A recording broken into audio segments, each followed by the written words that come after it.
You're first for once. That's crazy. That's crazy.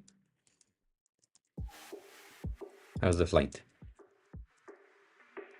I mean, I know, but you know,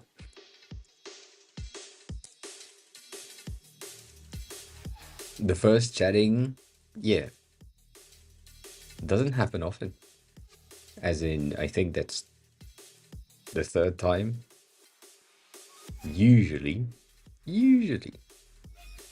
Sonny's first. Kinda. Like him as well. Kinda. And debatable. Yeah.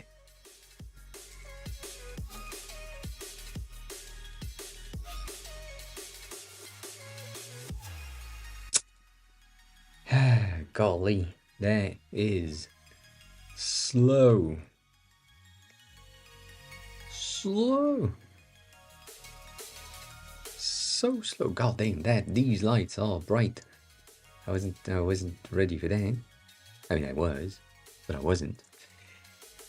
So yeah, how's the home? That's gonna be the question, I guess. For you, now that you're back. Home. Place. Thingy, that. You missed it? Did you really miss it? Or did you just didn't want to stay where you were? Hmm?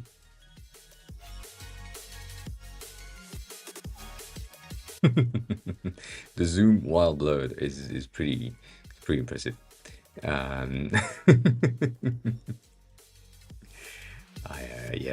I wasn't planning on that. You missed Brussels. You missed the fries. You did. You did miss the fries. Yeah, that makes sense. I get it. I get it.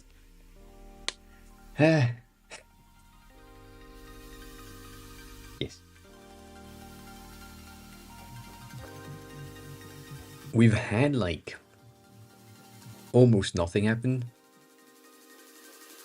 and it's sad.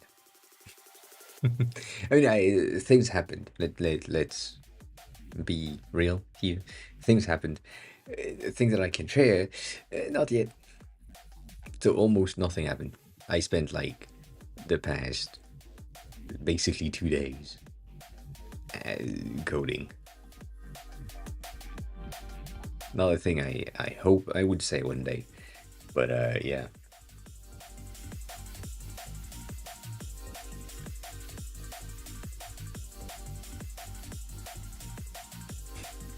Yeah, no ice, indeed. Indeed, no ice. I agree. I do think that like having your own space and room and all that is a pretty good thing, as a creator specifically, but as a human, I think some people have some issues with that. God dang, that was bad. With like personal space, being alone. Yeah, we are going deep in the deep already. Yeah, it's 6:33. God damn. Yeah, I feel like there is a lot of people that don't have the ability to stay alone. I have a feeling that you are one of these people as well, as in touch depraved really quickly. So there's that, but there is also the living on your own and having your own willpower and activities options. And yeah, I don't know. I love to not be bothered. So peace is good. And when no one is around, peace is there. So I do like that. I do enjoy peace. Um, yeah, that's the issue. You have these, which is not good. I mean, not good is a weird word. Um, which happened, let's say that, where it doesn't for me, not really. Or if it does, I don't notice them. Different things. And yeah. Yeah, yeah, shit happens. Brain is weird.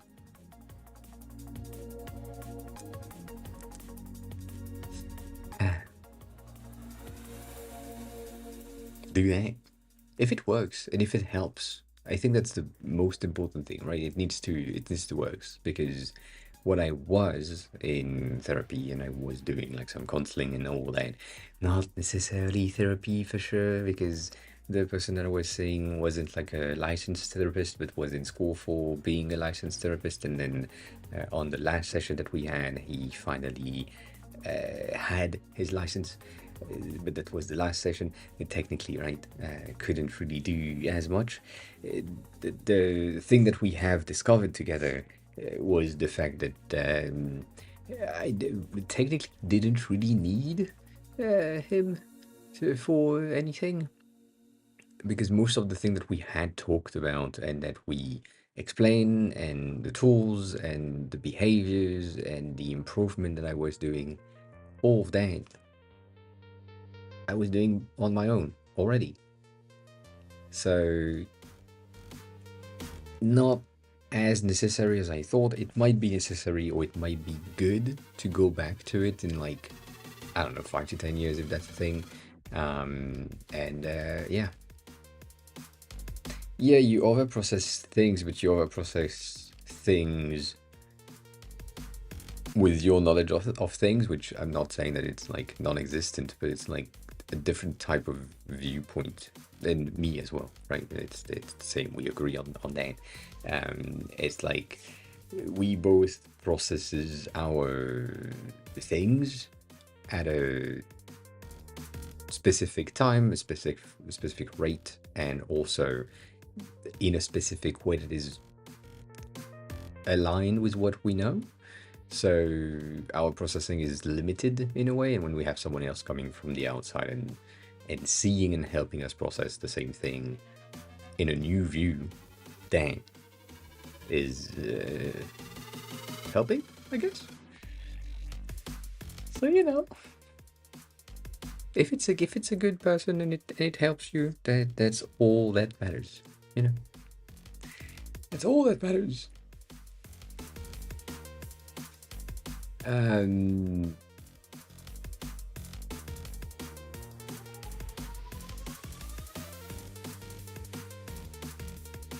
mm-hmm, mm-hmm, mm-hmm. I'm receiving an email from Amazon about the delivery for tomorrow. Um, and they're saying your delivery might not be. How can I say that? It's in French, so that's why I'm trying to uh, translate. Uh, Deliverable. We might not be able to deliver in the mailbox because of the size of the package. And yeah, I mean, it makes sense. It makes sense. It makes a lot of sense. Let me see if I have the screenshot that I. Oh no, I don't have the screenshot that I sent you yesterday. Um, sad. I can't show you. But yeah, I have some energy drinks crates coming in. This is yeah, it is a crate. It's a pallet. I think I'm getting more, or at least the same thing that my gym is getting. So dang, that's good. I need to order my usual perfume and also testing out new one. What do you mean you can send it back to me? Oh, do you mean the image? Yes, no, I have access to it if I go through our text, but I don't have access to it in my pictures. I think I took a screenshot and then deleted the screenshot. Let me rephrase that. Took a screenshot, sent it to you, deleted the screenshot. So, yeah. Yeah. Also, sending a picture in Instagram message sometimes they disappear. Sometimes they stay. Like here.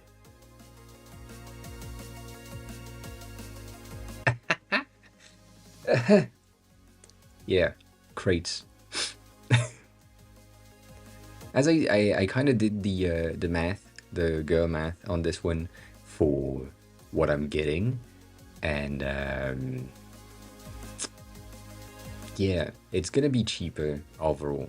As I said, like I'm usually paying 250 for one can, and now it's gonna be 280 for two cans. So yeah, that that's pretty good. That's pretty good. And I've been paying $5, $10 here and there every other day, like 2 to 3 times a week since July.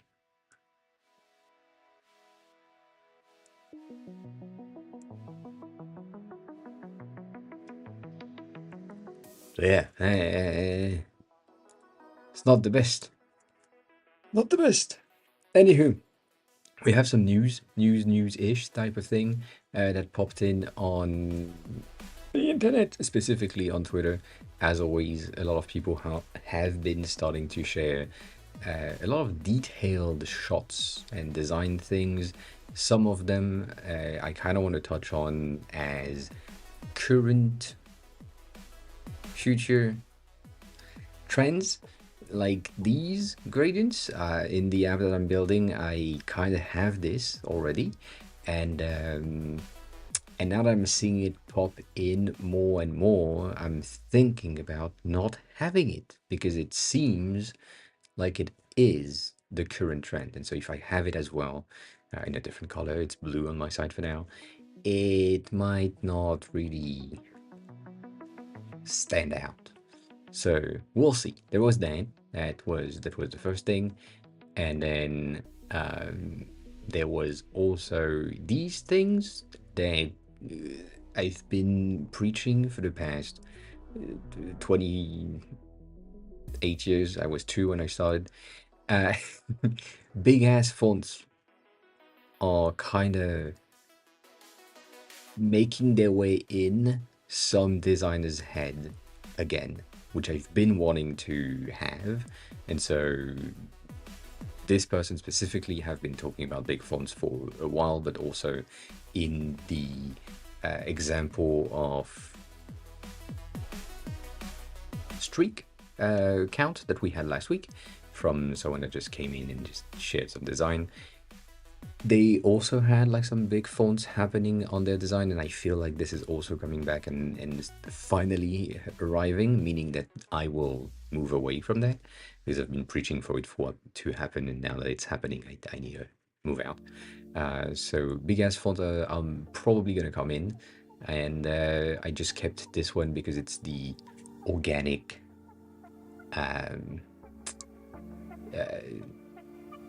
straight, non-straight grid thingy trend. So if you've seen that, yes.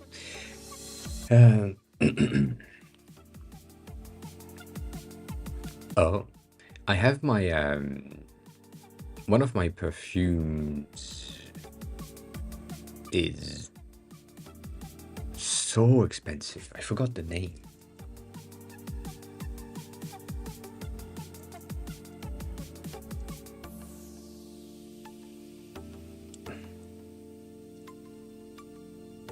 It's a green one. That's all I know. That is all I know. We've been looking for one of, no, not the French website, one of these for my sister when she was here, and I have went with one of them. I forgot. I think it's this one.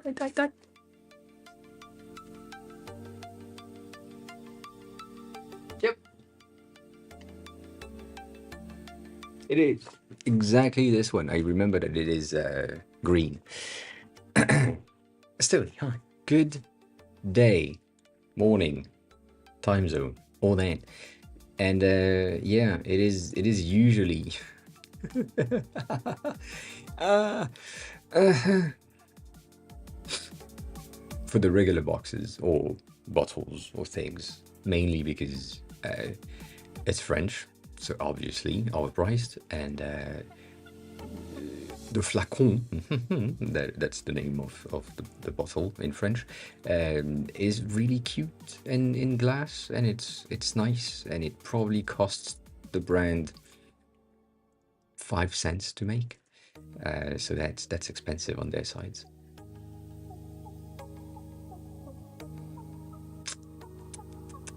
But it's good. It's good. I We went to the store. I think I can say it's a store. It's kind of yeah, it's different French. With my sister, and we were trying to finesse the people there to give us like testers, because testers for this brand specifically and for this lineup is not available. You can't have testers. That's not a thing. They don't allow testers, because if you have someone in the street that have testers and that smells like the high-end fragrance, it means that you are not part of the elite clubs that can afford that. Jonathan, hi, welcome in. So they don't allow fragrance. What they allow is for you to buy a bottle, and when you buy a bottle, you are receiving the tester and the bottle with the ability to test the perfume and the fragrance, and then send back the original bottle if you don't like it. So right now, the only way for you to have a tester is to do that, like buy a fucking 580 bucks perfume to just test it out. So we discussed with the girl that was in the store, with my sister, and then we found the one that she was looking for, my sister, and it was nice. And we were like, oh, could we have like a tester of these, because I'm not sure if it will stay on me and I will like it for the day, because it's kind of strong, all of that like regular perfume testing bullshit in high-end stores. And they were like, let me see if we have that. Very French. And they had. So sister got one. And then I started to talk to another girl in the store, and I was like, oh, I'm interested in this one, but it sounds really acidic and a bit too fresh for me. So do you have like a perfume tester or something that I can have to see? And if it's fine, I'm gonna come back next week to buy the bottle. And they were like, usually we don't, so let me see with my manager. So she went to the same girl that we were talking about or talking with earlier, and the girl was like, yeah, of course. So we had 2 testers for free without having to buy anything. That was great. That was great. But yeah, other than that, the rest of the lineup is okay. I don't think that I like it much in terms of perfumes, not in terms of design. Design wise, it's pretty good, but also like they have like fucking candles for 120 bucks. Nah, no. Not going to do that. Anyways, going back to this thing I was talking about.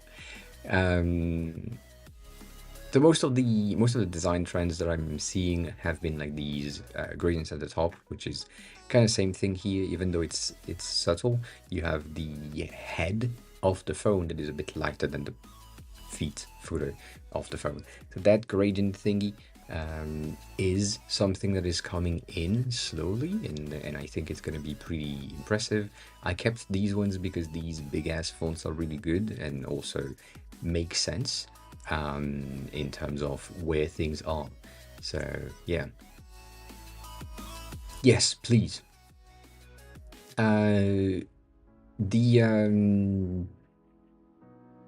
The second one was less good at first spray than the first one. So we're gonna go there. Uh, mm, I guess pack. I don't know. Dirty and Sticky, which is the second one I had, it smelled kind of worse. I, I, I liked it. Um, what? Not as good as the second one. Um, and I like both now. I've been trying to go through thing. Today I was on not Fig Porn. Yes, Fig Porn. I think whichever. No, I was in the Indecent Cherry today, and it's too cherry, fake cherry. I don't. Not the best. So yeah. They, the second one, I wish they had like the bigger bottles that I could buy because that makes sense. And yeah,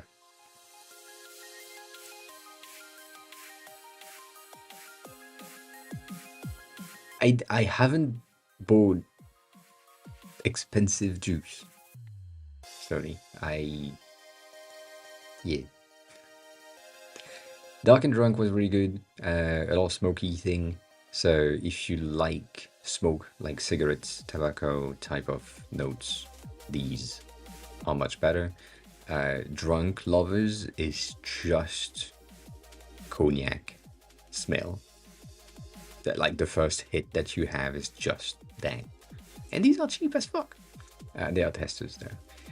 And it's pretty good. And Sex and Cognac is the same thing. It's just like it's just alcohol flavored. It's good. It's good. Anyways, big phones, new phones. People have been laughing about that on iPhone, saying, "Oh, this is the evolution of the iPhone. It's the same thing." And then that person was saying, "This is the evolution of the DSLR camera in the past 30 years. Nothing really changed." And it's basically just the fact of, oh, we found the form factor that works, and we kept with it. So dang. Drunk Lovers is good. Yes, it's one of my favorite from the set. I like Mud. I like all of them. It's just like the Not Safe for Work is not my favorite for one specific reason. It smells close to my neighbor's perfume. When I'm spraying it, I'm like, ugh. It feels weird. She's been in the rain, Stony. That's why. She stinks. Yes. So there was that, and then this happened on Wednesday. On Monday. Sorry, it is Wednesday today. I forgot. Um, I I I don't know how I feel about it yet. Not yet. And we talked about hyper minimalistic portfolio last week, and I had this one in mind, and I couldn't find it, and now I found it, so it's there. So if we want to go back into the minimalistic website discussion that we had last week, we could, because now I have the source and we can go on there. But yeah, I think I kept something else and I can't find it.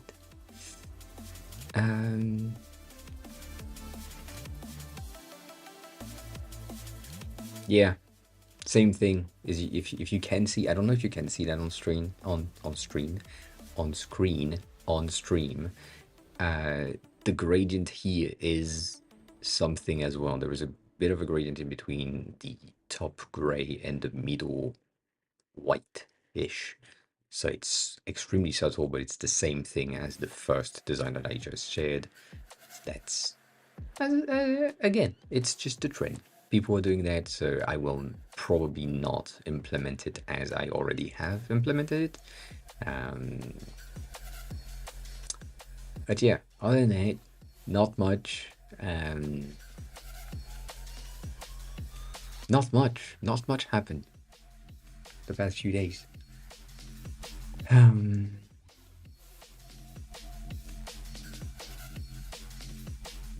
the cherry one is not good. At least for me, it's a bit too fake cherry, which is weird. But yeah, yeah. Yeah.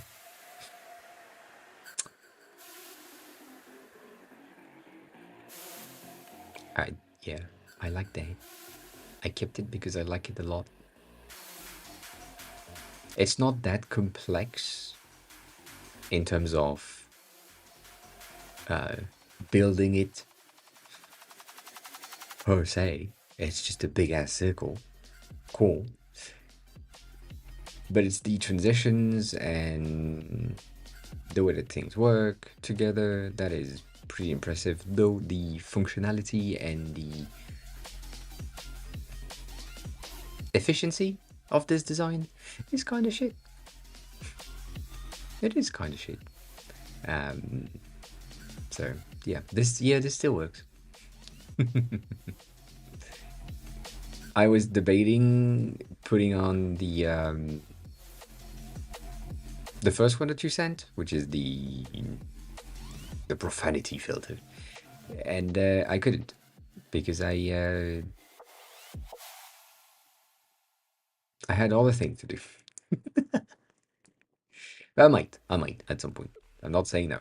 I am not saying no. Um, Let me see if I can see or find the thing like that. Yes.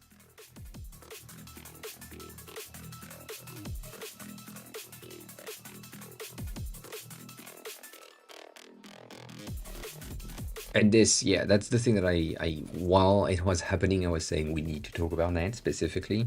That carousel having the gradient to emphasize the roundness of the picker is pretty impressive.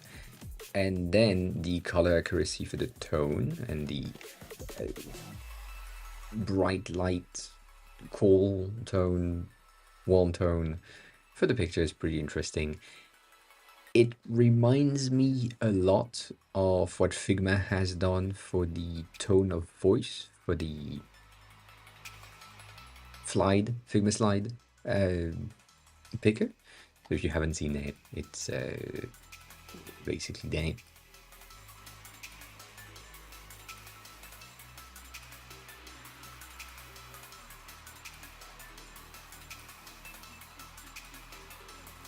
This thing where you can say, oh, I want something that is more professional, less professional, more something, wherever you want to put it.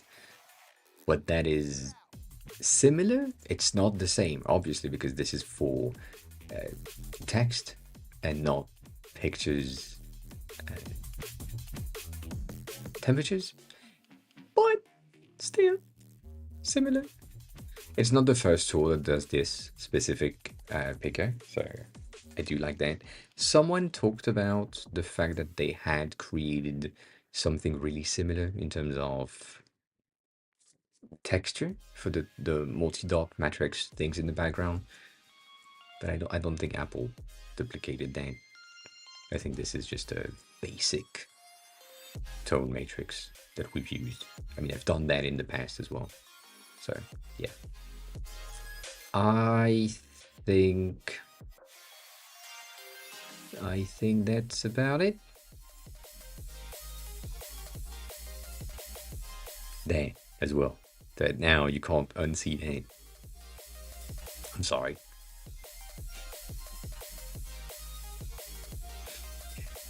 But yeah, no, this is pretty. Yeah, this is pretty good.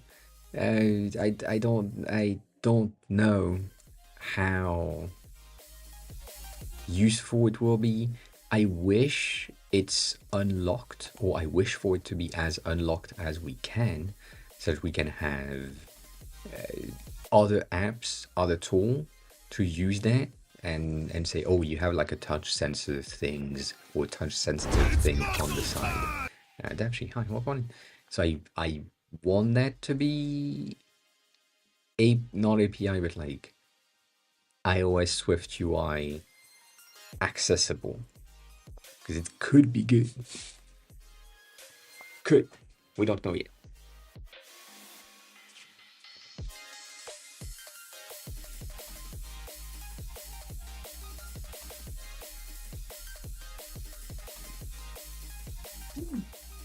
How are you, Devshi? I have some things for you. Good things you hear now. Good things you hear. Um,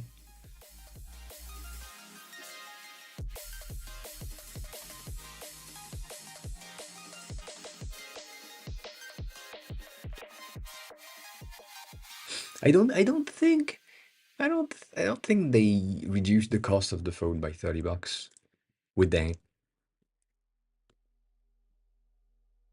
Maybe by 3 cent in terms of material for the metal, but also it's machined. It's a machine cut plus a glass panel plus sensors. I don't know if it's like really. They haven't dropped the camera for the pros. They have dropped the camera for the regular one, yes, 100%. It's the camera that is useless. So, I get it. I get it. And also Gia that have been here in the past created that preview potential in February, and it just popped in to be true. That was impressive. I think I have done most. Yeah, I think I have. Most of the thing that I kept this because I think that then you would like that mostly. But yeah, I have something for. We talked about that on Monday, so that's good. I have something for you, Stony. I don't think you care because this is a Mac app, so right?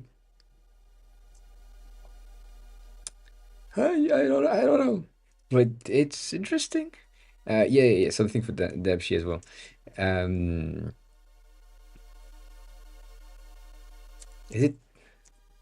Dang, nope. That yes. Something for Debshi first. So you had, or you asked, like I have nothing for you yet, but hi, look on it. You asked about this thing, and you said something for accessibility because the top and the bottom is going to be inaccessible for the two extremes. For me, I would be accessible at the bottom, and for Stony, that wouldn't be the case. Which I get. This is a really good question to have. This device is 180 at the top or at the top of the screen. I mean, it's kind of the same thing, anyways. But nonetheless, you have multiple options for accessibility for your button, and it depends on the use and what you are supposed to be doing there. You said that you would have um, 3 buttons, roughly, right? That's what you said, 3 to 4 buttons in total. So what I recommend, not really recommend, but like kind of recommend having like a main central area that would be okay for most people. I'm not saying that this UI specifically is going to be good, but a blob-based central hub for activity could work, and you can take a look at home automation, like IoTs and smart homes apps, like control panels. These will have a lot of references for you to get central space um, clicks, mostly. But that might not be exactly what you want to do. So I kind of need to understand a bit more. Um, yeah, I'm gonna try to find something I did. I mean, basically this. Like you have this in the center of the panel, and then you have something at the top, something at the bottom that is not really actionable. Like the next button is a big ass button, but the cards in the center could be like four cards. Um, if you need to navigate between them, and it's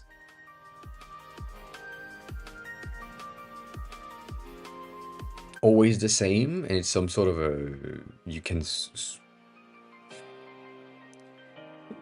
see the four pages at all times. I think swipe navigation would be easier, as in um,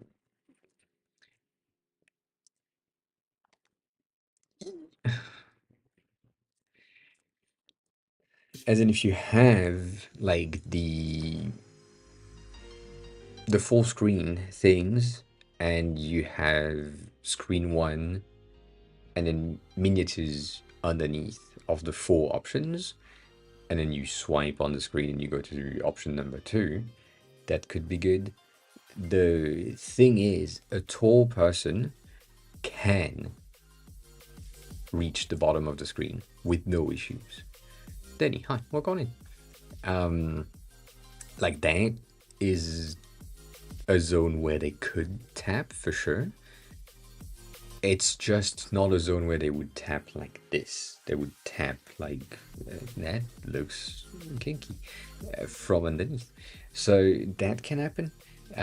You know, as the thing have been said, knocking on a door is not necessarily hand raised. You can knock from the bottom. So that's a thing that people can do. It's not the most obvious thing to do, and for tall people, it might become easier to do that. So I get it if you don't want that. But if you have the ability to, like, just swipe through your four cards, if it's four cards with four different actions, as you said, four screens, and I can navigate between them, I get that. But yeah, that's a bit of the idea that I had with the blob thing as an ID. Is these kind of layouts that are not straight, obviously, because nowadays this is the current trend, and so we need to keep that happen. Yeah, I mean, it's basically going to be a tab bar with four icons or four titles at the bottom of the screen, and then if you swipe through your things, you will swipe through the four icons. But if you tap directly on one of the icons, you go to that screen specifically. So yeah, always pretty good. I've had a bit of an issue with the Japanese learning today. It was kind of harder than usual, which is good, but also sad, but also good. So yeah, you know, they. It's good. Overall good. So something like this at the bottom with more icons, like four instead of just two, and then you have your pages in the center. Like it's a tab navigation. That's what I'm thinking. If it's really navigation between three different views, and the three different views have different actions, but the bulk of what you're supposed to do is going to be in the center of the main thing. Um, I feel like a tab bar at the bottom is not really an issue if you can swipe. So it implies a hint that the swipe is an option. It also implies potentially doing something like one of the carousel that we've been talking about, or that we've been seeing,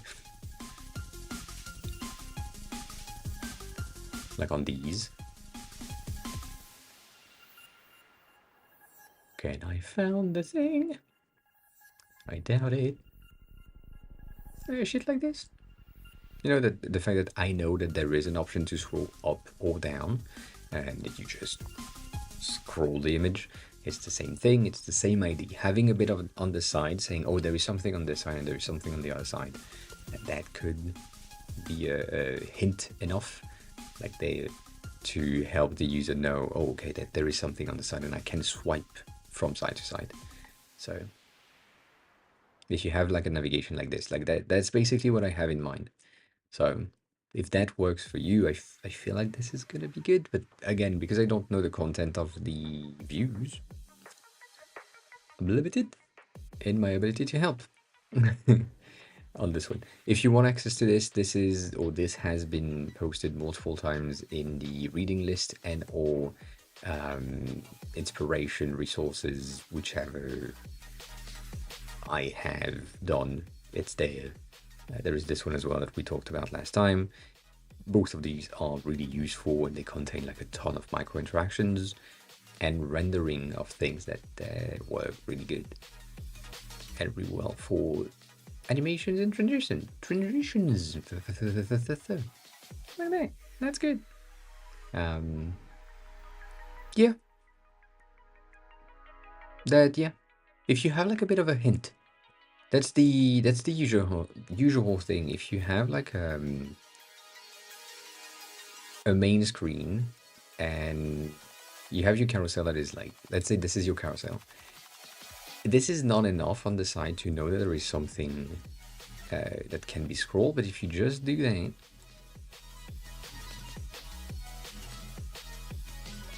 it's not much of a difference. You still have like, that's impressive.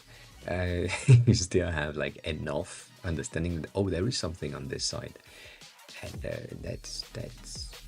that's all you need. Specifically, if your view is gonna be somehow here,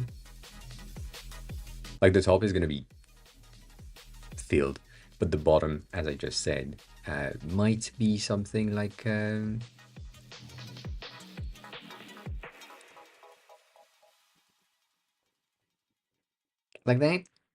4 icons, maybe.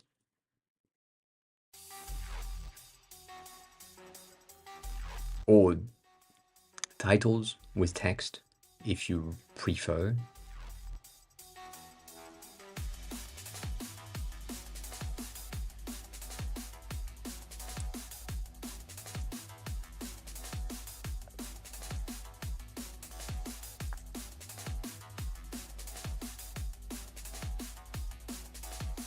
A vertical tab menu would work if you go with something that display the tabs on the side.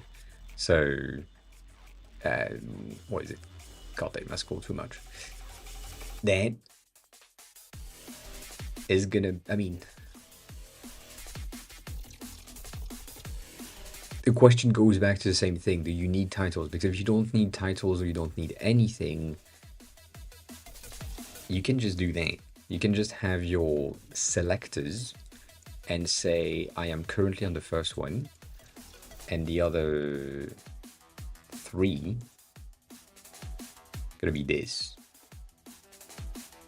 God damn it.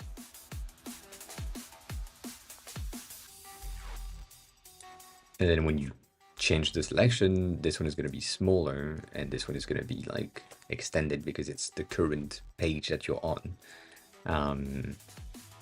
So if it needs title, I think on the side is going to be kind of complicated to have it make sense. And also it will take more space.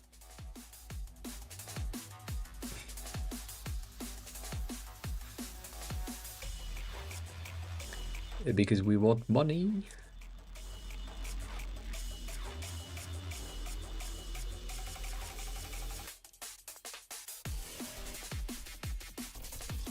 Like if you wanted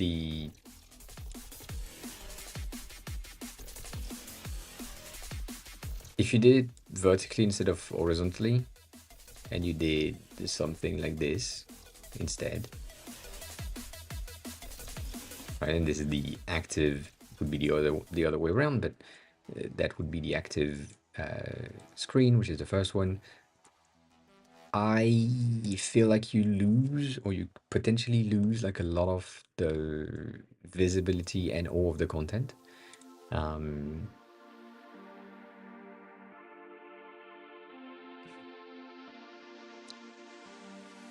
that's different, but it could work. It really depends on the content. I'm 100% unable right now to help more than what I can currently, because I don't have any understanding of what is inside. If I knew what was inside of this, and you tell me, oh, it's similar to the McDonald's menu, and then the side is going to be like a list of items. Yeah, yeah, yeah.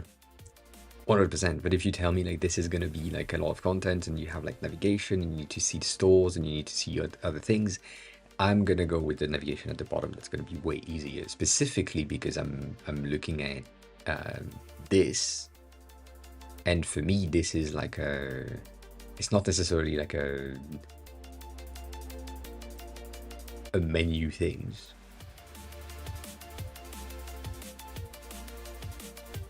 So if because I don't go to these kind of shops.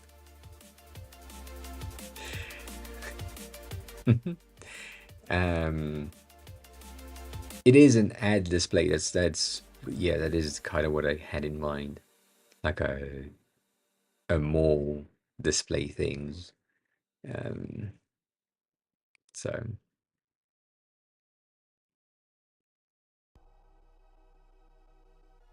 that, yeah, that was my ID. It was like just ads. Therefore, you can swipe between ads, and it's like kind of automated, and you can go back to the previous one. Um, yeah, which is this thing right there, I think. And Denny, yes, I agree with that. That's why I have boots. That is why I have boots. I mean, obviously, yes. But if you look at this, right? Obviously, it has been built for ideal target height for the people, but you can see that the main button is going to be there. It's the lower, lower, lower button. And then when you need to pay, it's even lower. So for tall people, you know, you know, thanks. So I don't think. I think they do take a lot of space at the top to reduce the reach that the shorter people needs to do, but they don't do the same thing at the bottom for the taller people. So, eh.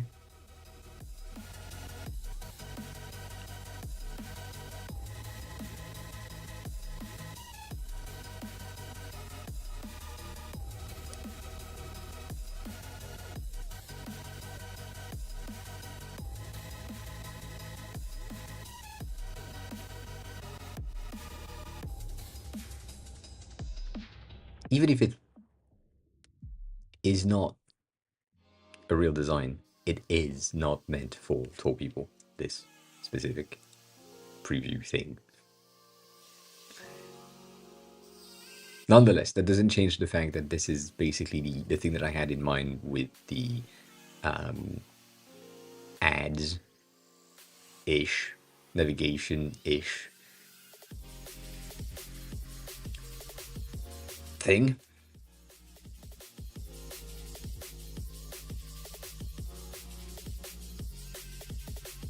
But I don't have a ton of experience when it comes to I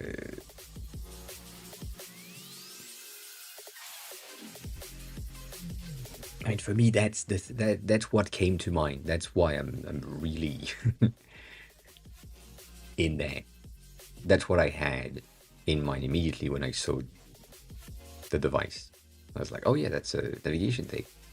So it's gonna need to be just enough for the people to be able to touch it and go through things and click on the thing that they need to do. And then you said 1, 2, or 3 to 4 buttons. And I was like, yeah, cool. That makes sense. No.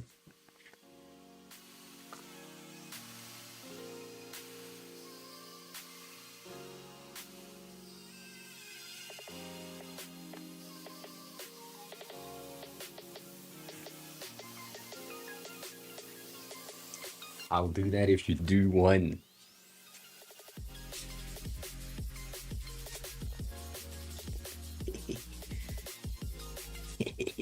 No, we'll never do that. So yeah.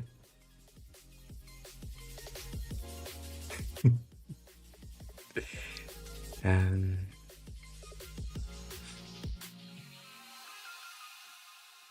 nope. I will never let you choose the exercise.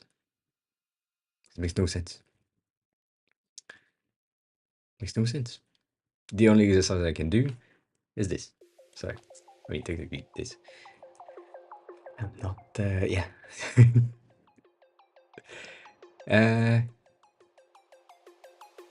Right. That's what my brain went to. Specifically. I need to change sides for that. We can, but, yeah.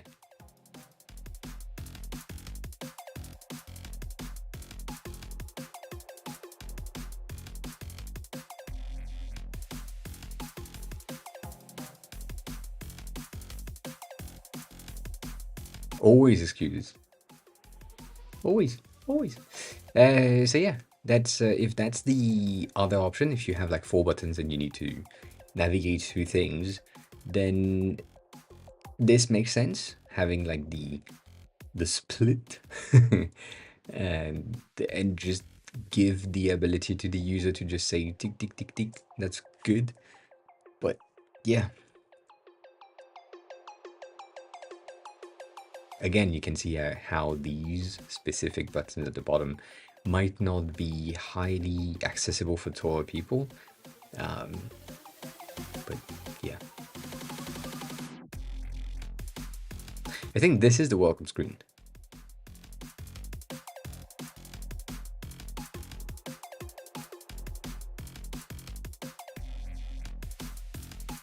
I mean, technically, you don't. You have your QR, not QR code, like barcode thingy scanner here, so that people will come in. There is like an empty screen that I think should be like similar to one of the things that we've seen. Where is this? God damn. There? No. Similar to one of these. Right? Something like this with fat ass fonts. Let's say we'll call it. Do something, scan your code, whatever, like a hint. And then, yeah. And then have the, have something. But yes, that's a navigation option. That's the other option that I had. But if it's really just displaying data and just letting the user have the ability to navigate through things, 4 buttons is good. And if it's really active scrolling type of thing, I feel like a swipe is going to be good for accessibility wise in the like taller ranges, I guess I will say that. And for people that are taller, it might work. And yeah, you have the camera at the top to take picture. I don't see the point, but why not?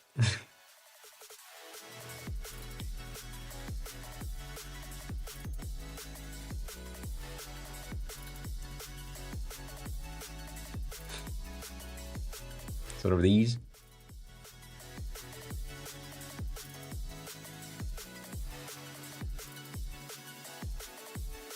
Basically, it's one of these.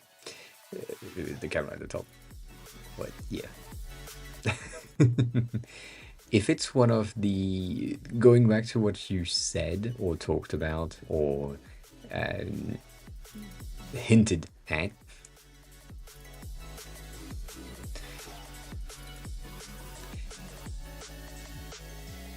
it's a gym related things, then maybe, you know, scan your badge, define your background if that's the thing.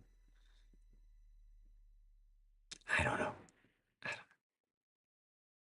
But it's an option.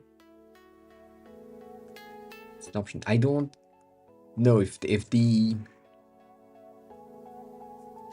a picture is really a big part of the design itself and of the product itself, it might be important or interesting to implement it.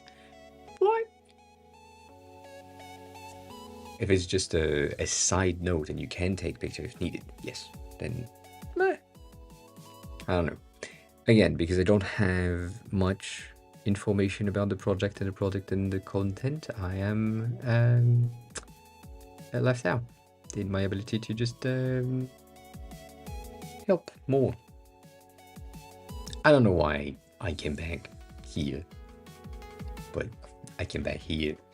That's the thing that I was talking about, Stony, that, again, I know you don't care because it's a macOS thing, but this popped in my radar, and it's a better file system for people that are in macOS. The person that talked about it was a dev, obviously, and it's a better folder sorting type of thing with a kind of command line behavior. So for people that have the ability or the habit of navigating their computers through like command lines, that could really help. So I kept it because I feel like it's interesting, and you were looking for some file sorting management things a while back, and they might, I don't know, they might have a bit of an interest or interesting documentation in there. So just as a base, you know, check it out, and it could be good, could be interesting. Just for the docs, just for knowing how things work and how they made it. The fact that they have an API could be interesting as well, but like the person that talked about it was saying they redesigned the entire thing through their like the customization thing and also through like the terminal to build a theme for that. Similarly, then building a theme for your IDE, it's kind of the same thing. So yeah, knowing the way you manage work, I still think I'm missing a piece. Anyway, I try to organize. I feel like I'm coming up short. The deadlines are all close together, and everything is a priority. Some deadlines are too short sometimes.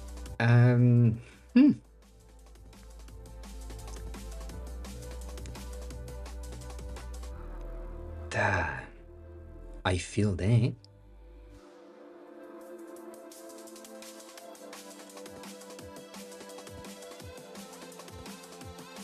I'm not, and Stoney, I'm not saying that this is interesting for you specifically. I'm saying that it in the way that they have built it and the behavior that they have underneath, like the underlying file sorting,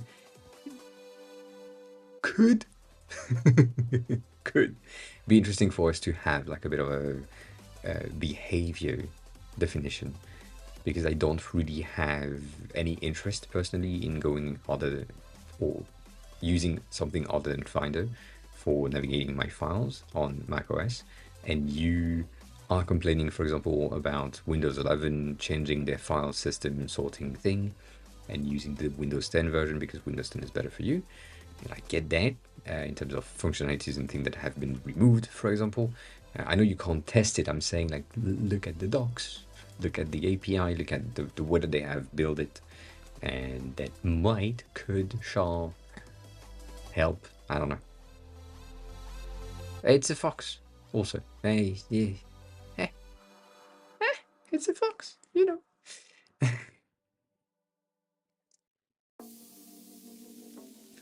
I knew it would go through. So yeah, just wanted to talk about that and touch on that. Then going back into the deadline related things, I have two things in the way that I personally manage work and deadlines in general is I am pretty fast. So nowadays it is pretty rare that I have a deadline coming up and I haven't finished the work 3 days prior to that. That's the first thing. The second thing is if I know that the work that needs to be done is greater in time for me to what is allocated, I will just explain that to my manager or my clients and say, well, right now, with the amount of work that that will take, it's going to take us 2 more days to achieve what we want to achieve.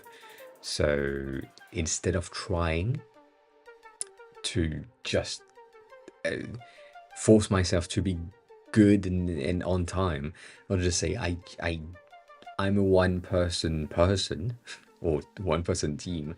I can't really delegate to someone else and make that go faster. And if we had to delegate to two people, the time it would take me to explain the product to someone else to make sure that they are efficient enough to understand would take us the same amount of time. And so at the end of the day, we would need 1 or 2 more days. So that's the first thing. If the deadline is too short, try to just say that. If also, when you are planning the sprint, have a good meeting. Um, take care of yourself. We'll see you after, yeah, for sure. If you are in the sprint or in the planning phase with the client and or with the team that you're working with, if in your head you are saying this is gonna take 2 days, you say it's gonna take 4.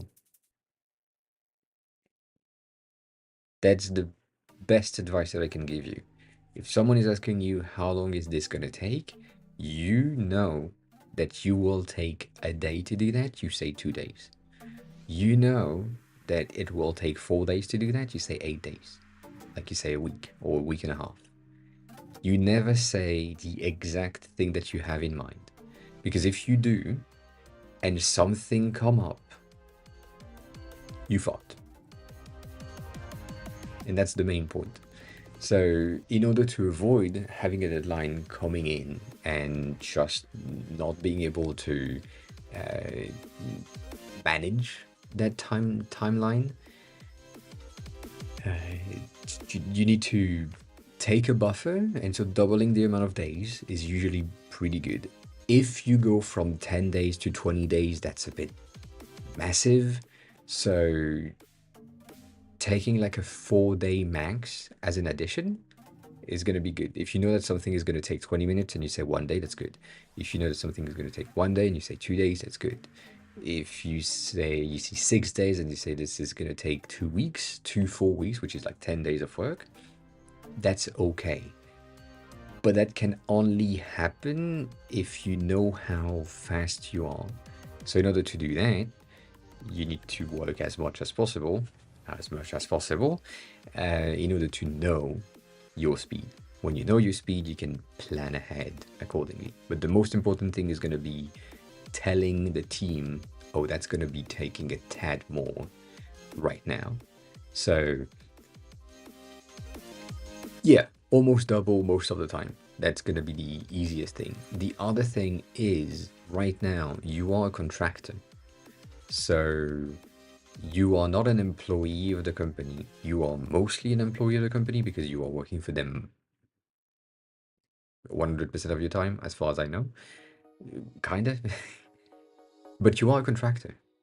So things can happen as your freelancer job work.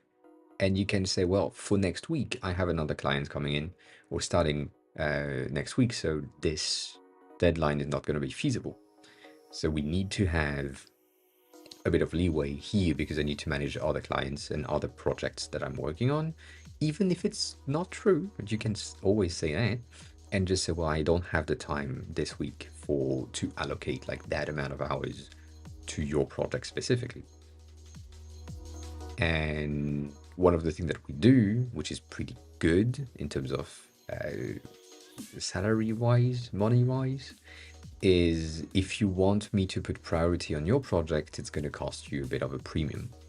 That's the thing that you do usually later on when you have been working with a specific client for a bit or something, and you have more clients coming in. You can say, well, you have the priority line, and that's instead of being like, I don't know, I'm going to say weird numbers, but instead of being like $1,000 per day, this is $1,200 per day, and that's the priority line. And if you take that, then I am basically ensuring that your project is priority, and I'm going to work on that first and then work on the other clients. But I still need to work on the other clients. So that's a thing that you can do. It's not necessarily recommended, mainly because it like you end up with one client that pays most of the money, and then the other clients, if you have other clients, uh, you just don't work for them. So that's not good. But if it's the case for you and you just have one client and you fake a secondary client, which is a good thing as well, monetary wise, like money wise, that can help. That we talked about a deadline and feedbacks aren't coming in, so product can get delayed at that point. Yeah, that's also a good point. You can also bring that up. Mix, hi, welcome. How are you? You can also bring that up. You can also say that this has been sent to you 3 days ago, or 2 days ago, or X amount of days ago. I'm still looking for feedbacks on it. Is it good? Is it not good? I'm not working on anything else until I'm getting that feedback. So anything that was supposed to get to the deadline is not going to be done because I haven't received feedback on that thing specifically. And that could push them into giving you feedback quicker, and also push you to get the information you need for the next steps of the deadline or reaching the deadline in time, which will not happen.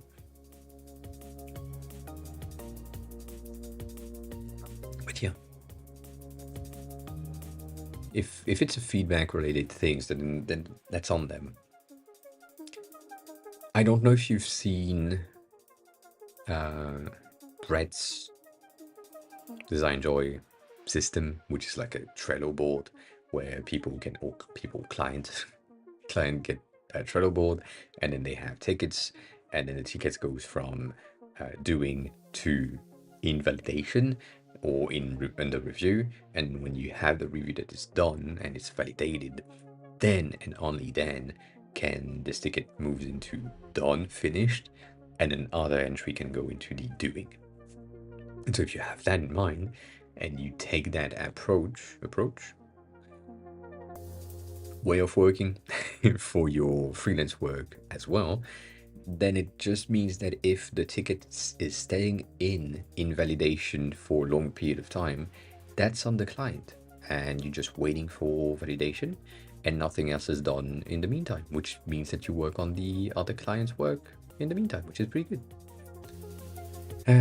If I know that a deliverable needs to be used in real life on the date and you aren't giving me feedback on it, I need to move and make sure the project is ready for a specific day. Yes and no. You do, but what you send, you assume that it's good. I hope. I hope. I don't know. I don't know how you feel about things, but I would say you assume that what you have and what you are sending to the client is good. It might not be 100% finished to your standards, but it is good. So what you assume if you don't receive feedback is that has been good enough for them. It's good enough for me. It has all of the data that they need. And the reason why they don't say anything is because they like it. And they could say, cool, we like it, thank you. But maybe they didn't found the time, take the time to say that. Therefore, this is your brain's default setting is, yeah, I like what I did. It contains 99% of the data or 100% of the data that it needed to contain. Therefore, if they used that, I would be happy with it as the designer. And if they needed like some tweaking here and there, they would ask. If they didn't ask, there was no tweaking needed. So you can go with that mindset. And if that's the case, then that's why they haven't given you feedbacks on it, which is bad on their end, but it's on their end. But yeah, I think that's a way to see it as well. That could help you to navigate faster and yeah.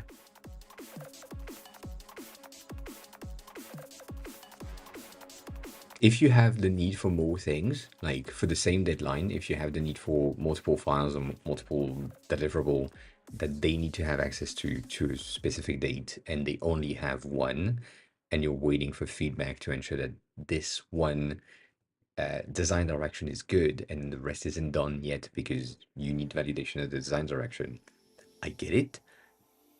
But if you know that the deliverable that are left, like you're gonna need to do them starting tomorrow to be able to have them done and finished by that end date deadline, then just do them in the same design style because they haven't given you any feedback on the first one, and then do the rest. But if that's not the case, if it's just like you had one and they are waiting for one deliverable and that's it, then you're done.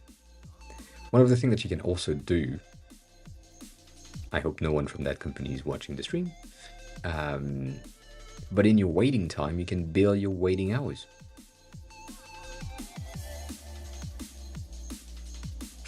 You know, you've been waiting for 4 days for validations.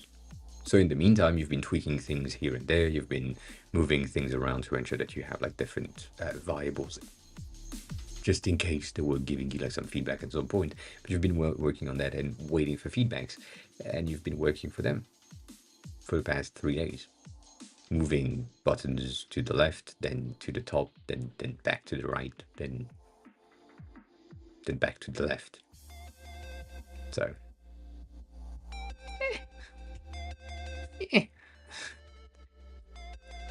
that can work. But yeah, if you have like multiple clients and multiple products and multiple things, and still like you don't have the feedbacks that you need, you can send them a message and just say, I'm still waiting for feedback on that project. Where are we on that? Is the deadline still there? Mira, hi, welcome in. How are you? Who are you? How did you find the stream? First time, I think it's the first time I'm seeing you on YouTube. I think. I'm unsure. Have I seen you before? I don't know. Myra, Mira, I don't know. So yeah, they send them a message, Denny. I think that's gonna be useful, easier, faster, and then assume that it's good, which I think you already do. But assuming that the work that you are doing is good is a pretty good mindset. So if I go back to your question, your initial question, it's not the deadline the issue. Like you don't end up at the end of or close to the deadline and be like, I still have so much work to do. You are close to the deadline and you're like, I'm still waiting for feedbacks. So the issue is not on you. Like your work is good. Your speed is good. What you're doing is good. It's just like the client isn't responding as fast as they need. So yeah, and if it's 90% approved, then assume it is 100% approved.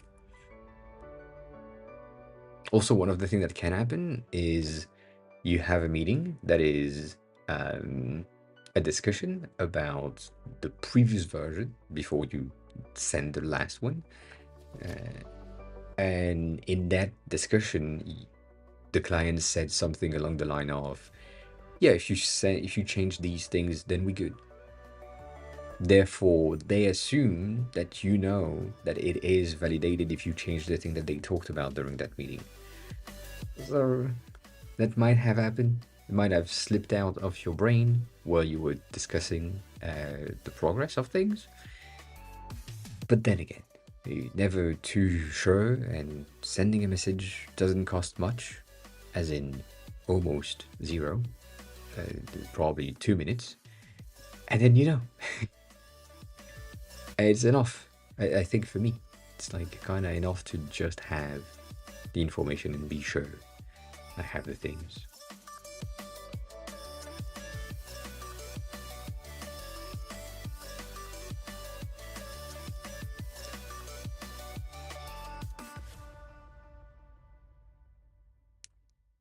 See, it's not a you issue. And it's not a work issue, like a you working issue. So your first question was not really about deadlines. It's mostly about client communication. Tape Ramen, hi. It's muscle time! God damn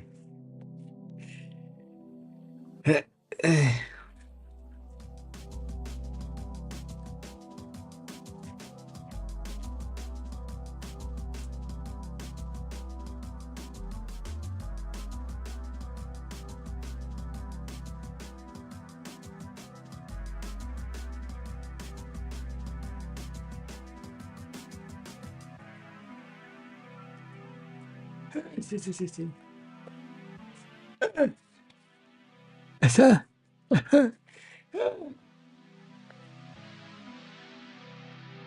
Thank you for the short.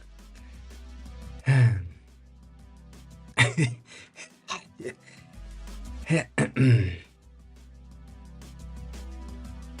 if it's mostly feedback, then it's not you. You don't care about that.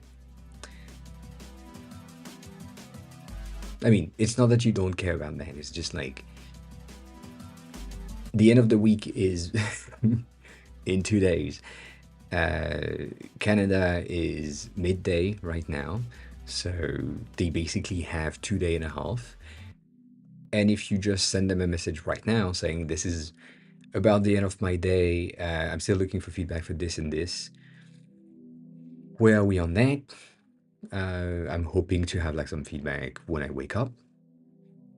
Maybe they reply immediately. Maybe they reply when you're sleeping. I don't know. But at least you have something. And maybe they don't reply. That's a different thing. It's kind of sad. But maybe they don't reply. Um, yeah, that can happen.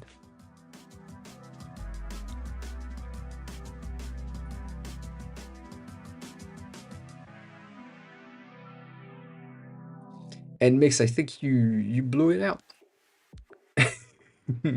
I think you missed an opportunity. And the thing is, Mix, for you specifically, if right now you were to contact them, you would look desperate. And we don't want that. So, yeah.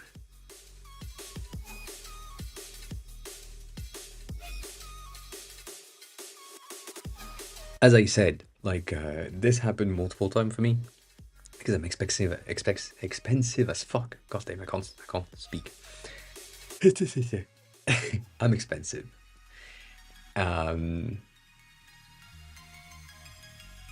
And I've asked for salary like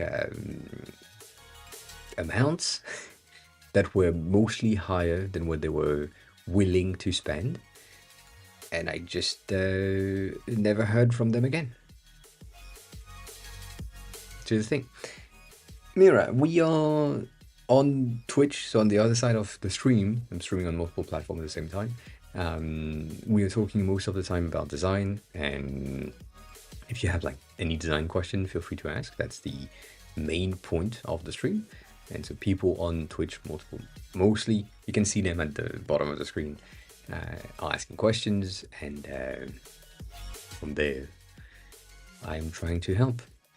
For a bit of street creds on my side, I've been designing for like 18 years roughly, and I've been mostly doing some digital things for the past 14 years. So I have some knowledge. I know stuff, and I can help most of the time. So that's what's happening. And yeah, if you enjoy Twitch and you watch things on Twitch, come to Twitch. If you'd rather stay on YouTube, you can stay on YouTube as well. That's both sides are appreciated. YouTube is mostly a magnet for me right now to bring people here, the other side of the internet. But yeah.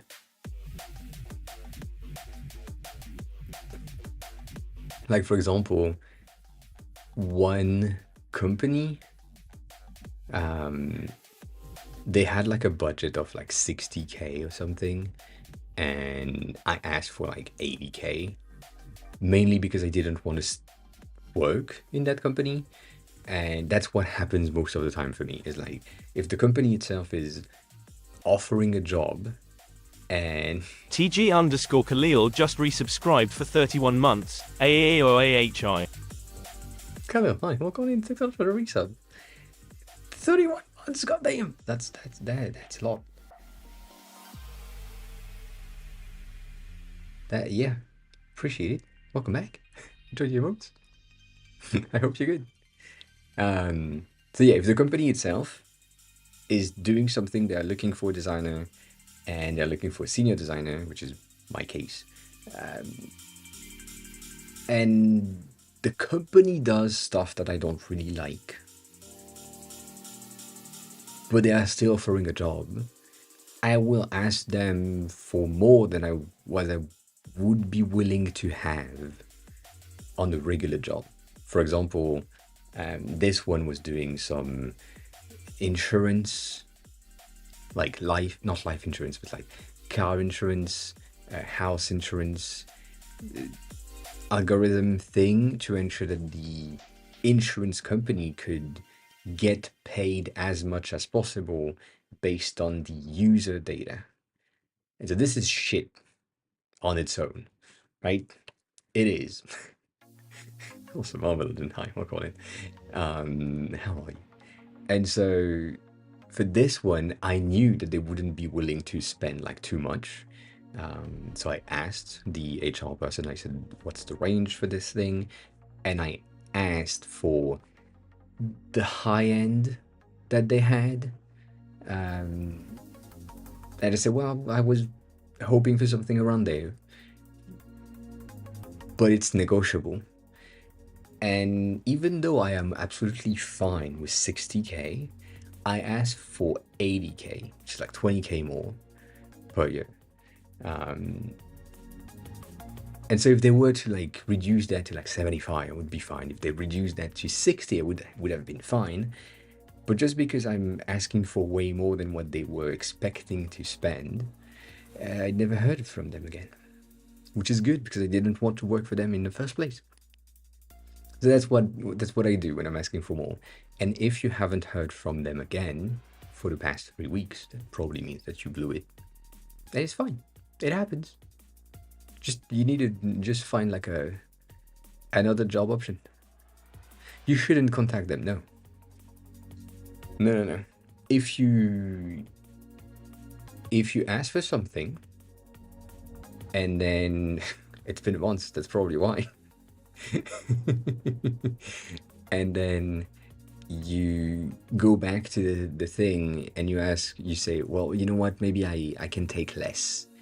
It makes you look desperate, and they will even more lowball you in their offer. Like if you said, I don't know, I'm gonna use a different number again because I don't have the numbers. If you asked for 60 and they were willing to spend 50, and then you come back and you're like, well, I can do 50. They will propose 48. And because they know that you came back to them, you will accept the lower offer anyways. Because 48 is still like in the 8%, like under the 8%, it's like at 6% of your increase kind of thing, instead of 12%. So that the thing that will happen. So that's why you don't go back, you don't ask them, you don't send them things. You can send a message as where are we on the process? Like, I haven't heard from you in a while, where are we in the process? That could work. But if you are saying, I'm still really interested and I would be willing to go lower than 12% increase, that is desperate behavior and people don't like that. Most hiring people don't like that. So, yeah. One of the things that also happens, it depends on which country you're in and what are the company's policies for hiring. But a lot of hiring managing team are paid a percentage of the salary of the person that they hired if the person is successful in the company. So it is in their benefits to have someone that is paid more, because the cut that they will get at the end of the probation period is going to be more significant if the salary is bigger. But that doesn't happen in a lot of companies, and it mostly happen on big or in big companies that have the means to spend money on hiring people, or on the hiring people. If that makes sense. It's not often. So yeah, sending them a message I don't think is a good idea, personally speaking. But you do you. At the end of the day, it's a you thing. Stoney, I had a question for you. Did you do something on the TV thing or not yet? Still did.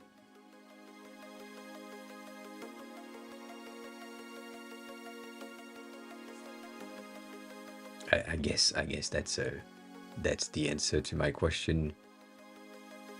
Again, calling.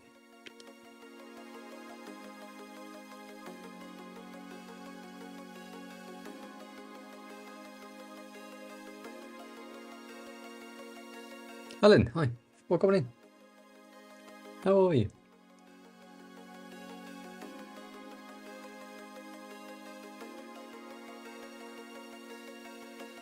It is Wednesday. I am still not there.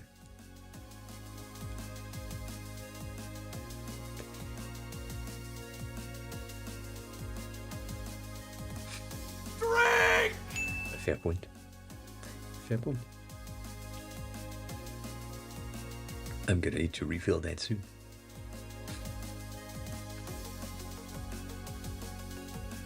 That seems to work. Overall.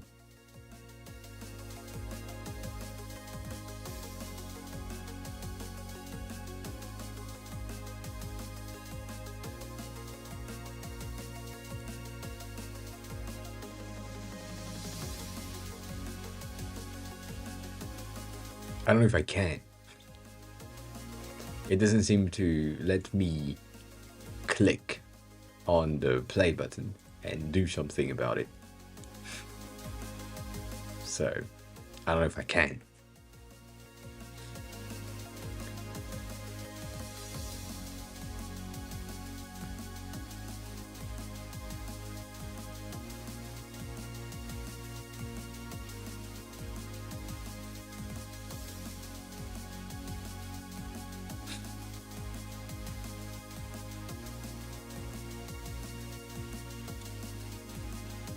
The quality check doesn't do anything. I don't know if that's a you thing or me thing, as always. And then the current subtitle works, and the play button doesn't.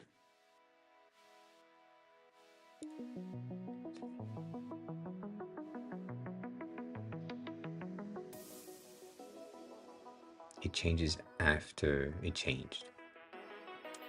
Right? It doesn't change here. That's what I'm saying. Also, question: is this I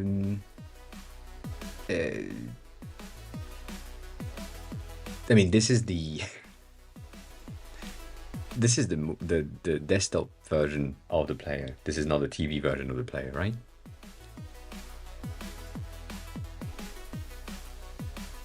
I mean, technically, this is going to be overlaid on top of the player. So, yeah. God damn. That knows.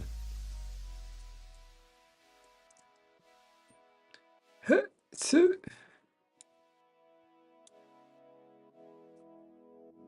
what do I need? Do I need things? Specifics?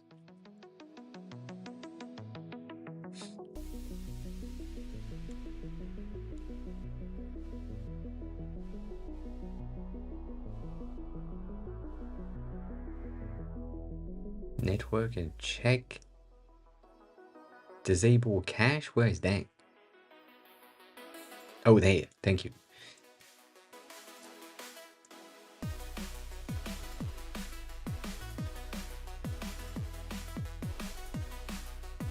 We have an error. Not much though. Most of that is pretty good. I don't know what the HLS thing are. Yeah, something. Can I zoom in? I can kind of zoom in to a degree. I don't know if that helps at all. Mm-hmm. Mm-hmm. Mm-hmm.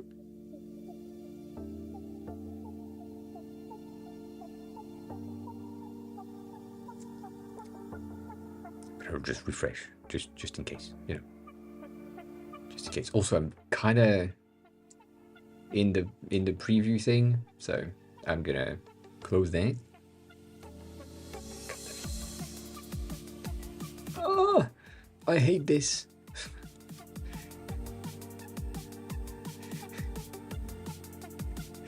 I don't understand how and why this thing right there cannot unzoom ever, because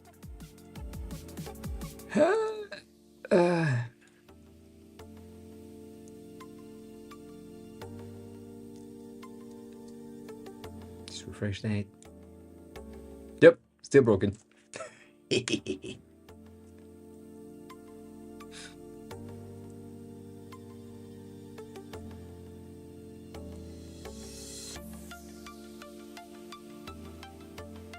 Test that out.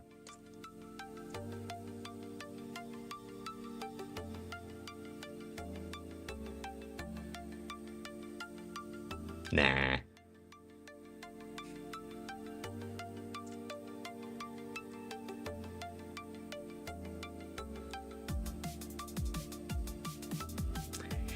It's broken. Well, it can. As in, my browser is just Chrome.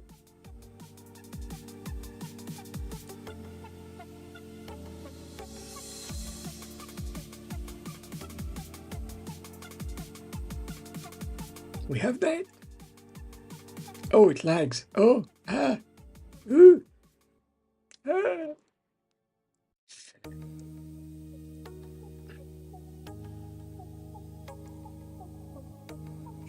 I'm not gonna play anything, anyways, because, you know. Then full French, Scrubs. That is interesting. So clicking on the French subtitle doesn't change the subtitle here. Reverted to Italian doesn't update, apparently, or it needs to be playing to update, potentially. Also, there is no fucking voice, so that's not gonna help.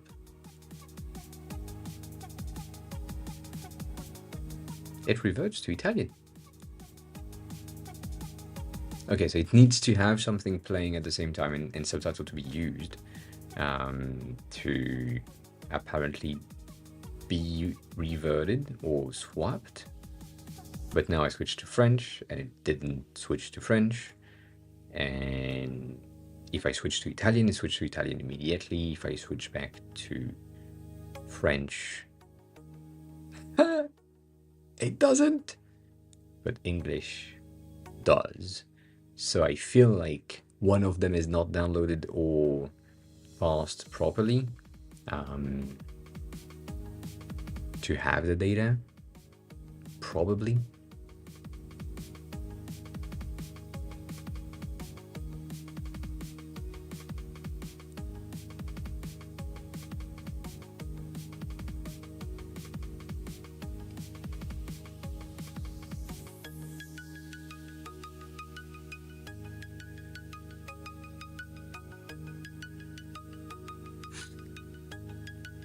Though it works, but it's just the French don't work, which is fine. I'm happy with the French not working.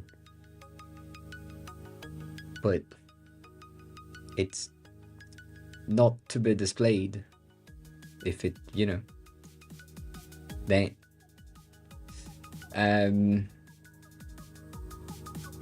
Does Russian work?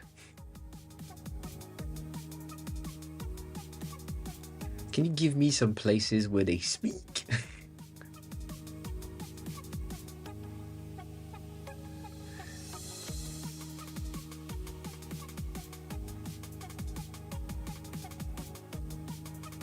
They do speak. Yeah, I think the French file doesn't exist.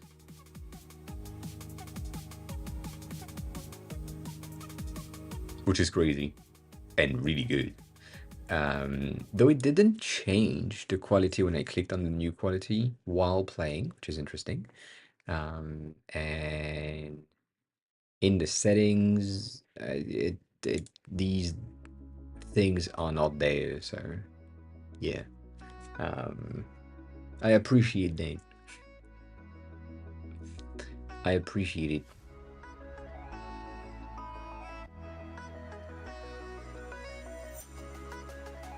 Yeah, I don't know.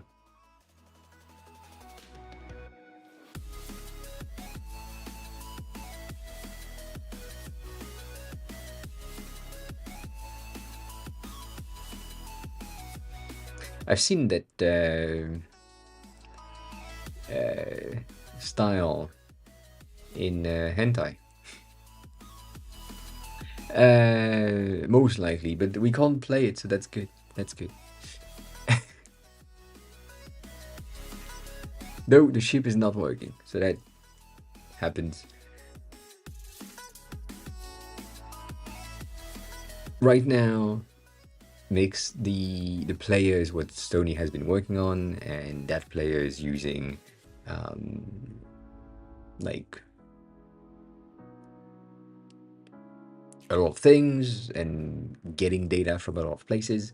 The thing is, Stony, when I'm clicking on non-HDR, it doesn't change. I was on SDR in the first place, but after a bit, it didn't really, like it reverts to not that, and then it doesn't do shit. Just kind of sad. But Stony is working on that player specifically in dev, and we need to make sure that it works, and that's what we're trying to do. That's about it. The rest is pretty simple. But the rest works. The playlist is good in terms of layout. That's enough. Like, it's also really easy to work with on TV in terms of layout, again, because you have like 2 columns and it's fine. The speed thing, yeah, why not? But yeah, I don't know why you split them and then you have access to both when I'm clicking on that. Like, speed is here and speed is here, and then playlist is here and here it's the same thing. So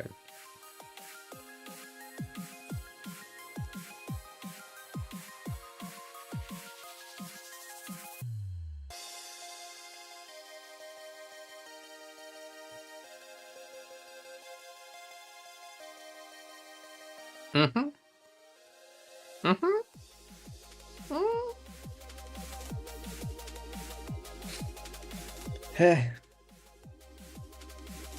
It's kind of not working.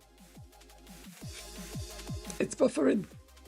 It is buffering. I have a cached out force refresh type of situations thing. Let me undo that as well, and undo that as well, and that. There's no playlist. We are currently listening to this, which probably not gonna help. But this is the current playlist, I think.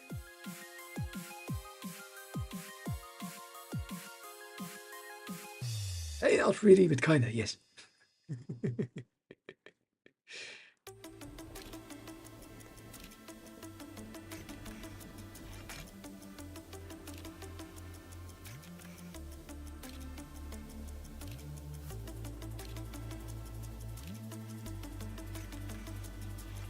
That specifically, which is the MCA free music for your streams.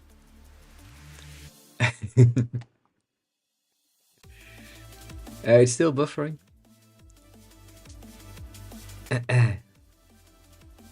Mm.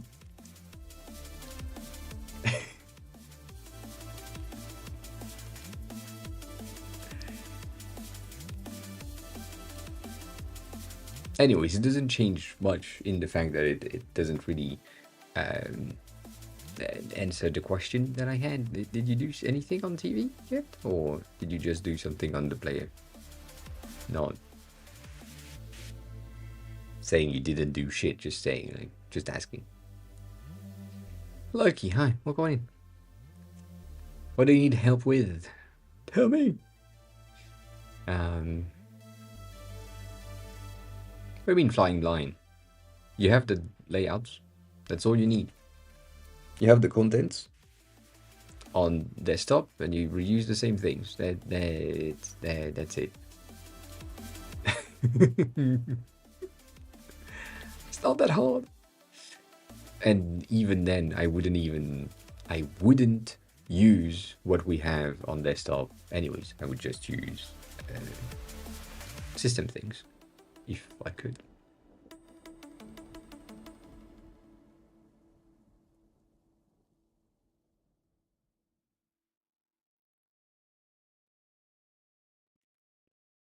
Anyways, this is buffering. So I'm gonna say.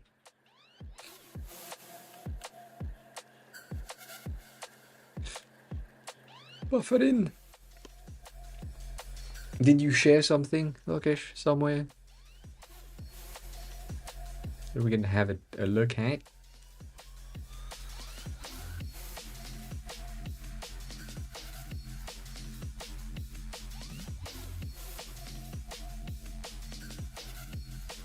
Hmm.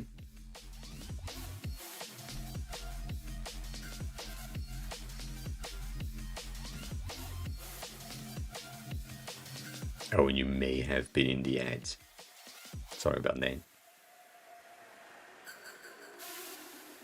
Or maybe you're typing a long ass message, which is a pretty plausible thing. I don't know. I don't know. I do not know.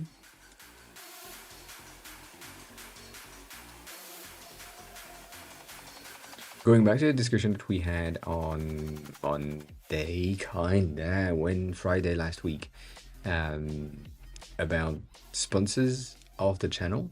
Some of the things that we have as a potential, and some of the metrics of success have been if it's a game, for example, it's installation of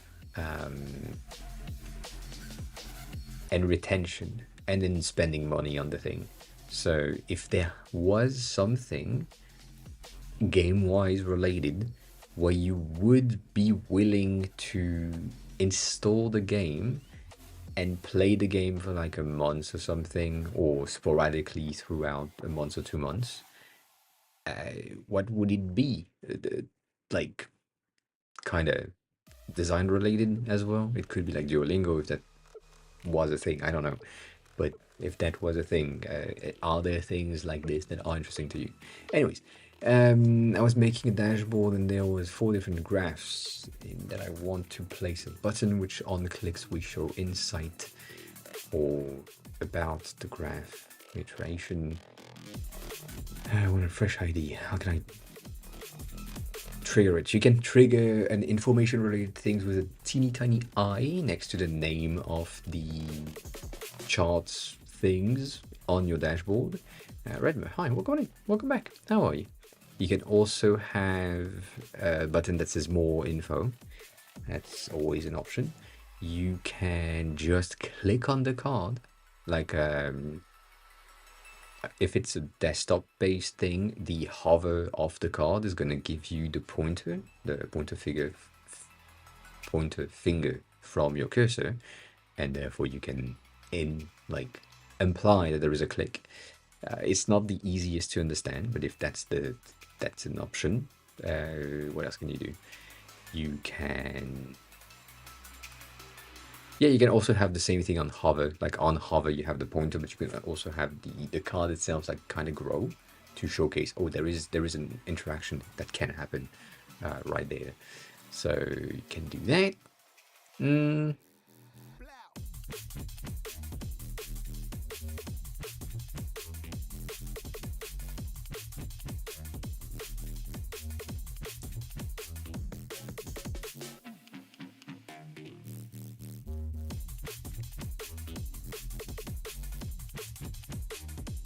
And you can do that, like an icon that says expand in a way.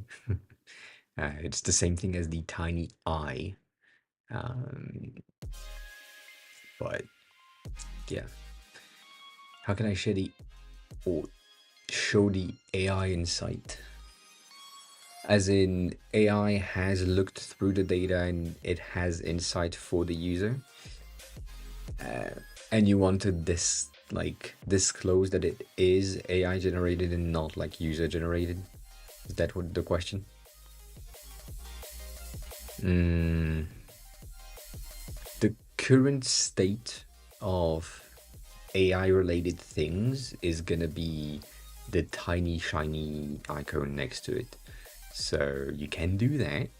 You can have like a block of text that is gonna be enclosed in a multicolor block, similar to the new Siri AI design thingy. I don't think we will have H.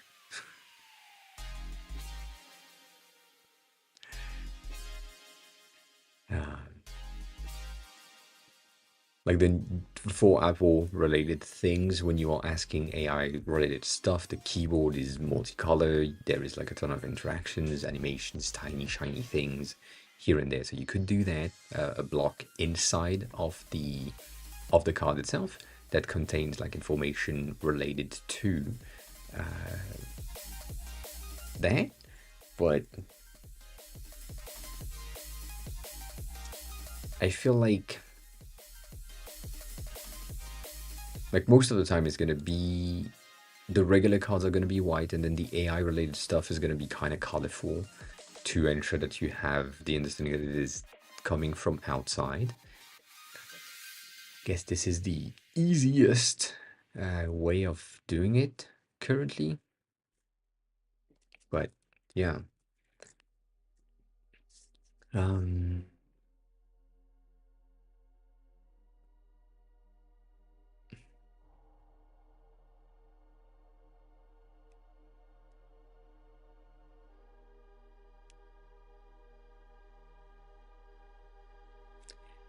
I personally, I wouldn't disclose that the thing is AI generated.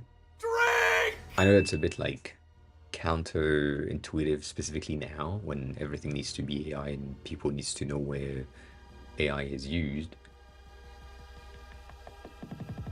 But I would just say that this is the tool working, and that's about it. But that's the type of car that I would have,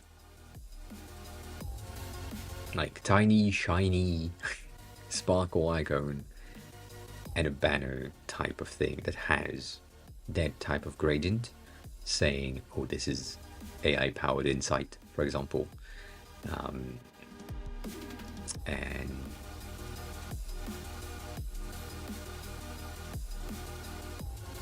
yeah, it's that. Yeah, for me, that's gonna be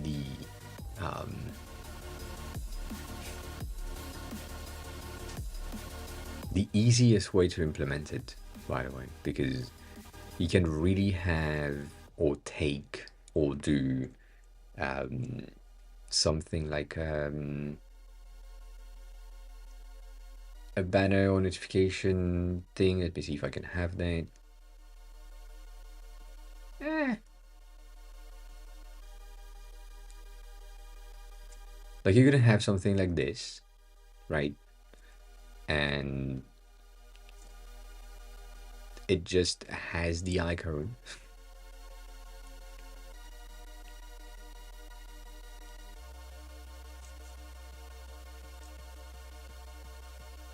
It has the icon, and then this is saying AI insight.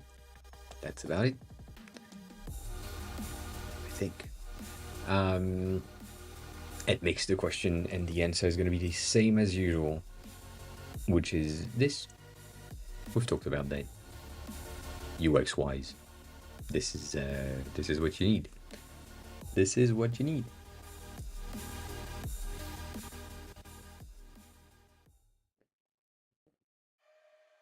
What happened?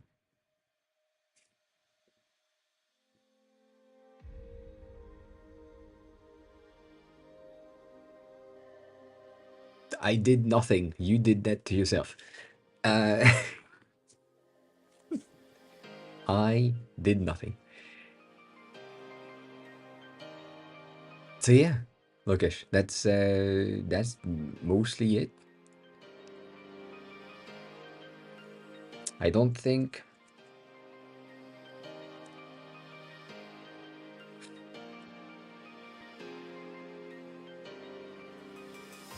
that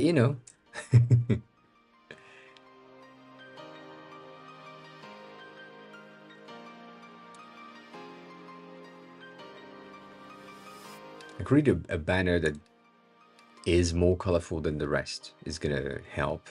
If you have, if the insight itself is short and easy to understand, it's just like if it's a chart, right? And the AI is telling you, oh, it's trending up, and it's been trending up for the past X months. Therefore, it has a relationship with something else, and the obvious relationship is the sales of a specific item in your store. I don't know. I don't know exactly the work that you have, but if that's the case, then the AI could say, based on the data of sales, this element of profit, for example, is going up because that specific item is being sold more than usual, or more than the past 30 days. And that's enough to give information to the users. And so that's if you are like on the charts, uh, maybe. Like if you're on a chart and you're doing this, and inside of the tooltip, um, you have a thing that says uh, went down because item 34 has sold less than the previous month. That's it. That could be enough. It could be enough. It would imply that the tooltips themselves are going to need to have like more data inside of them. But yeah. Hi there.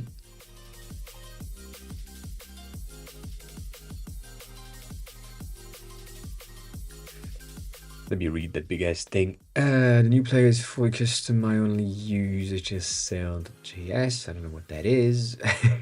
You also make it all work. There is no UI and everything is event driven. The player exposes everything and can be extended with plugins. The UI is a plugin. The keyboard trigger is a plugin. Yeah, the word plugin is not the word that you want to use, but yeah, I get that.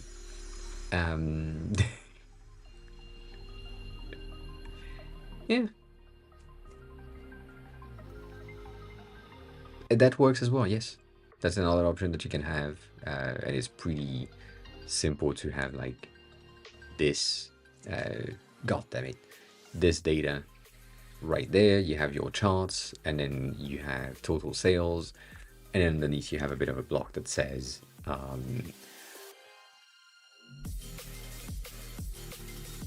AI related data. I don't know, like a bit of a information thing, or maybe you have like a full on card here saying AI data. It's going up because, or it's going down because, or it has been trending up. I don't know. I don't know what type of data you have in there, but yeah, it could be inside of this, inside of anything. Did anyone made a storyboard design instead of a dashboard? What do you mean? Storyboard design is different than, or at least the thing that I have in my head right now when you say storyboard design is different than what I think you have in mind. So I need more data.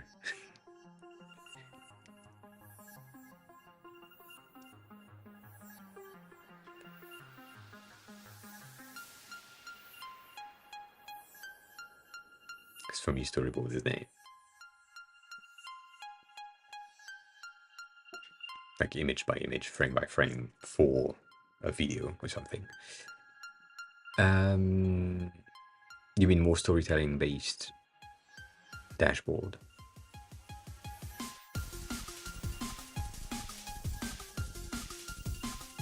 Kinda. Uh,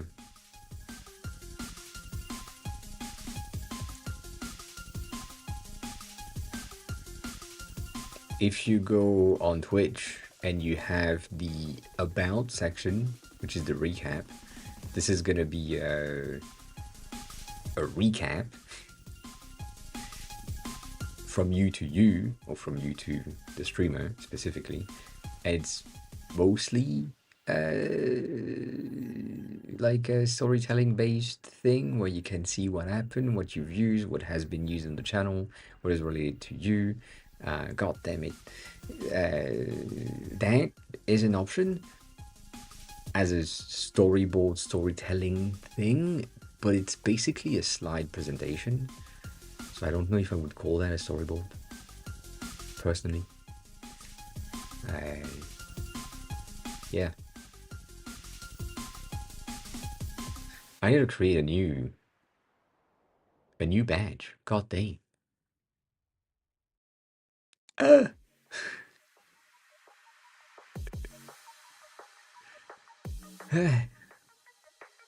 that's the top clip.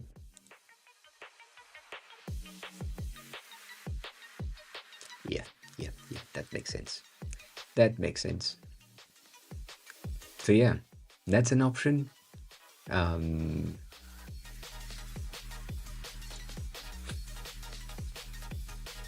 Organist, orga. Organist.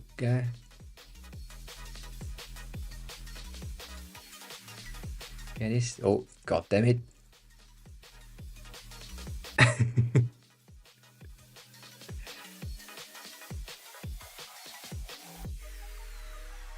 That? No.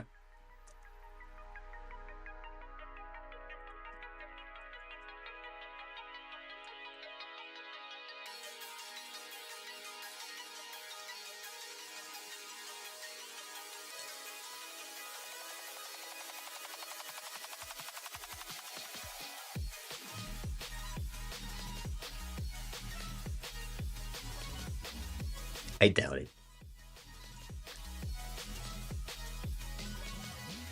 Yeah, I don't. Either I can't type, highly probable, or that's not the name.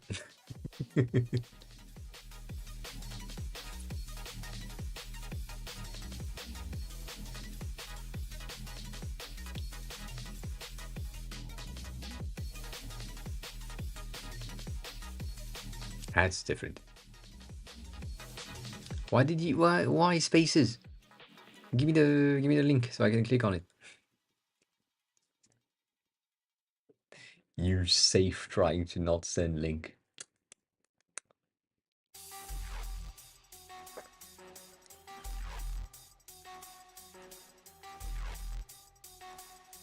No space.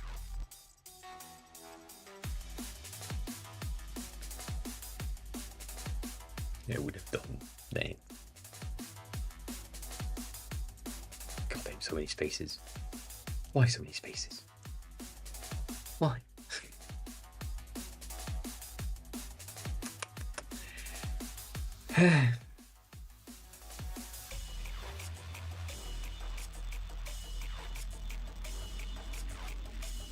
That's a very Slack 2018 landing page. It's interesting.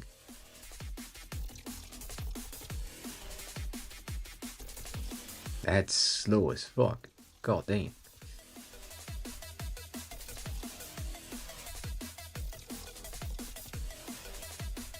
Lokesh is not new here, that's the thing.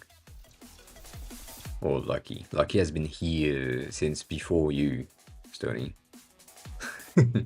Lucky's one of the first viewers.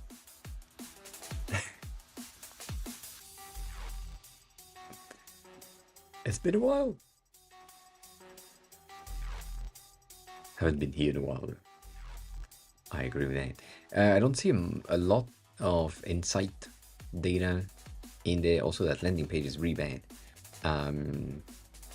I don't know, force of habit. Most people on Twitch don't have link allowed in their chat. So if you are watching other streamers and you share some links and you get banned, you just don't attempt it, which is why I'm like on John's stream where you sent us last time, or the one prior, I forgot. I just tried to send the link and I got owned. So you know, all that kind of sad. Yeah, I feel like this is basically what's gonna happen.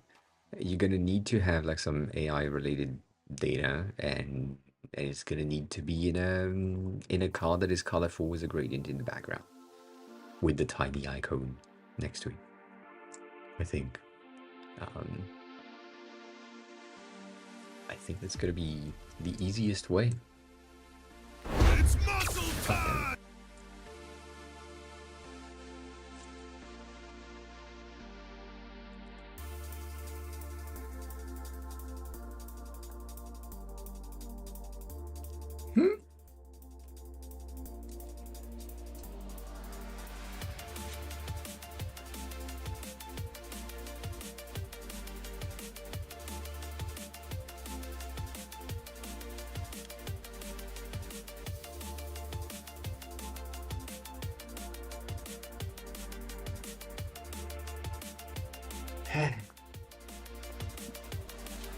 The bar is squeaking.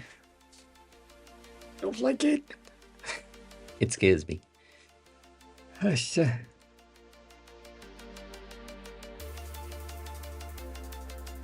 Thing like this.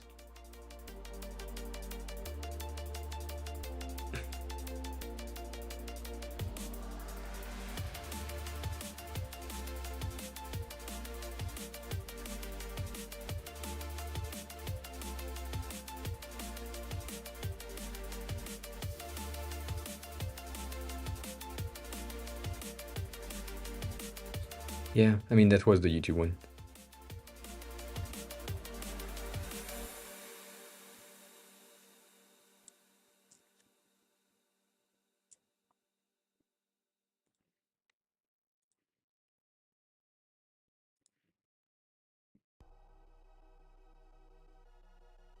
I think that full video is going to be pretty insightful with potential AI insights for sure. But eh.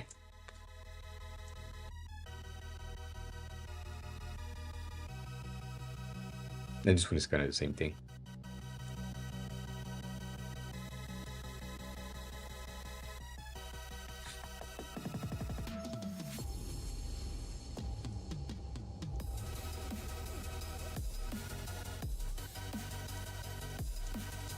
Yeah, like that. Things like this could be like basically what I'm saying with the right icon and the right content, the right title, saying this is the AI insight if you really need that. But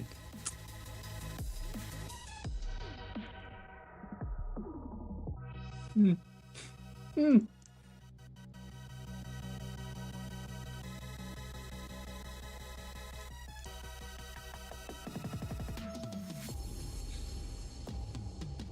I'm trying to get that.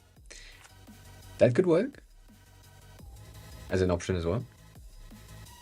To tell the user, oh, this is insight. But yeah. Felixia, hi, welcome in. Yes. 100%. But hi. Same question as usual. How are you? Who are you? How did you find the stream? Stream can contain sexual theme because we're talking about porn, we're talking about a lot of things around here, and it's an open community about a lot of subjects. Therefore, and also I say fuck a lot, and it is called mature language. And in Twitch terms of services, if you are swearing a lot, it's goes in that category. If it makes sense. That highlight Lucky is kind of a good option as well as a structure. That's debatable. But yeah, I see what you are kind of looking for.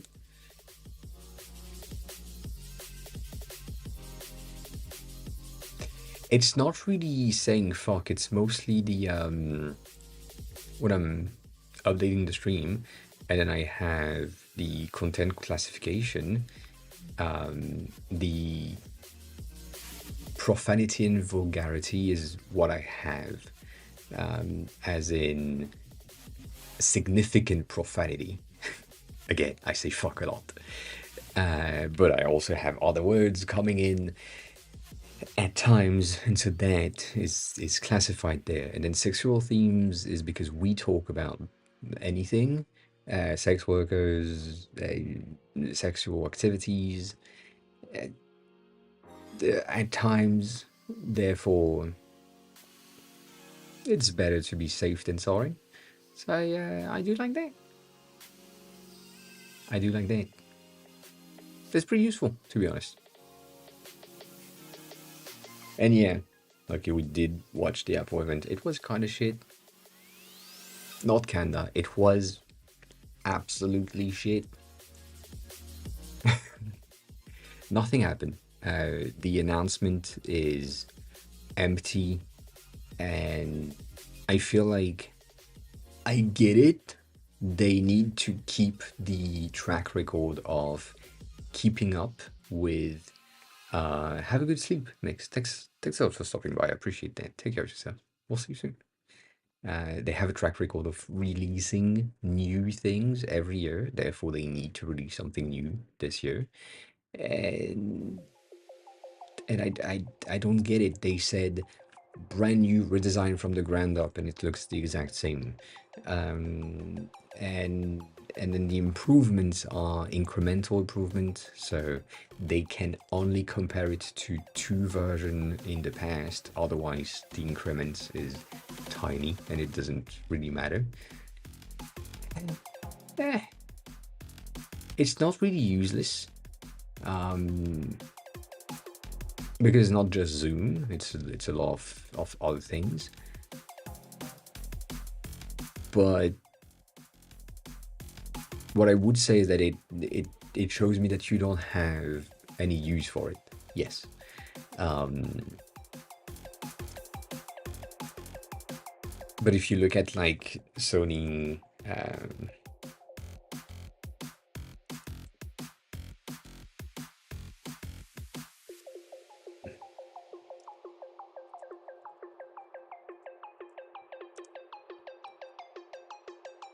basically it's an Xperia lineup. I don't know where we are right now, to be honest, but the entirety of the lineups of the Pro phones from the Xperia 1 Mark 5, my Mark 6 right now, they do have that side button for pictures because it makes sense for Sony. It's the same thing. It's basically the same thing. The main difference is that the Apple one is capacitive and the Sony one is touch. It's touch. It's tactile. So real button with real force control and all that. But yeah,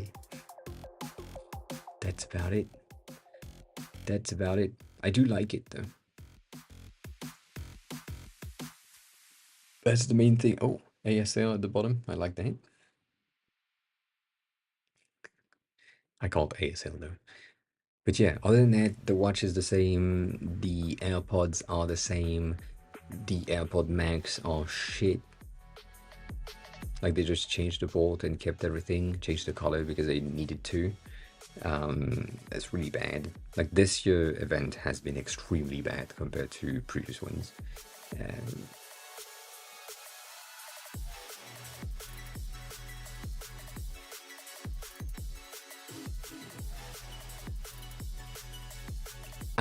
I think it pivoted to photography or movie creation in the iPhone 13, iPhone 12, iPhone 13. I don't know which one it was exactly, but like when they announced that they filmed the entire event on an iPhone, that's basically when they pivoted. And then most of the time for content creation, like TikTokers, YouTubers, the iPhone is the easiest camera that you have to record a video. So it makes sense to go all out on camera features. Also, again, I'm going to rephrase that, content creator in the US. Also, people in the US. Like the market share in the US for iPhones is 80 something percent, I think. Um,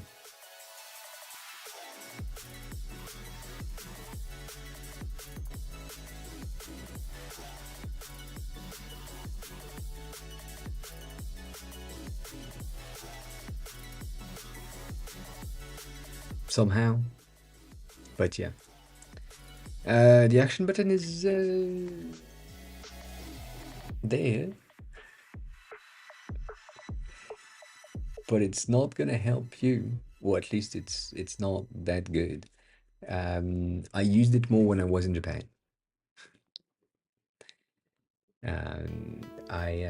Yeah. Basically, it is currently set to Google Translate for me, and it's really useful because when I have something that I'm not sure about in Japanese, I can just press that button, have access to Google Translate, find the right word, and be done with it instead of looking through my apps and then finding the translate apps, all that. But that's about it.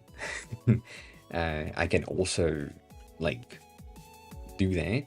I have my quick access to my secondary camera here, and I have my quick access. I could have my quick access to my translate right there, and it would be good. But the action button, to be honest, it's not useful. I really don't touch it. Like if I wasn't heavily learning Japanese and actively learning Japanese, I wouldn't use it. It would have been set like no action. Probably. It was that for a long time. Because I had Google Translate on my lock screen as a button for a while. and then I transferred that back to the action button. But it is mostly useless. It could be really useful if I were to create some automation with shortcuts, like iOS shortcut thing, like they have an app for automation in the software. If I were to build shortcuts to do a lot of things at once, yes, it would be really useful because you can just press the button, launch the shortcuts, and it does the entire thing in one go. What? There is nothing that I need to do in bulk so often that I need the button to do that.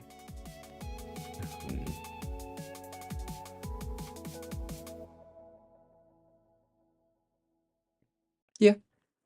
I mean, for payment related stuff, on the iPhone, you just double tap the power button and you get access to your cards. So, no need to press on anything. But if it's a specific app, yeah. I get it. I get it. But yeah, other than that, yeah, it's probably the same thing as PayPay for Japan, I guess.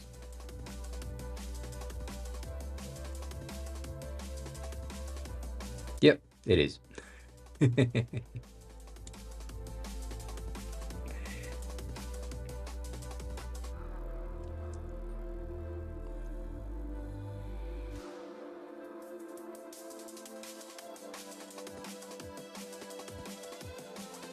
Yeah, it's not exactly the same because PayPay is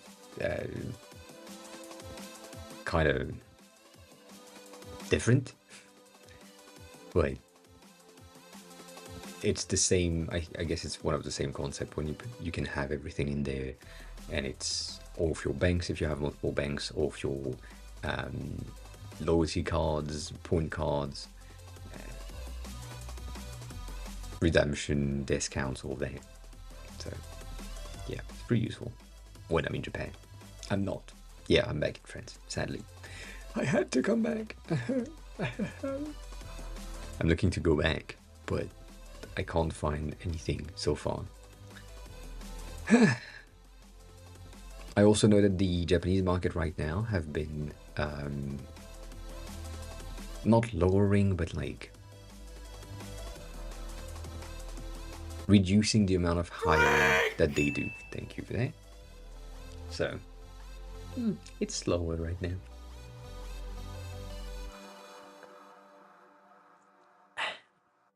It is slower. Can't do anything about it. I can't. I wish. I can't. So we'll see. We'll see when things happen. For now, nothing happened.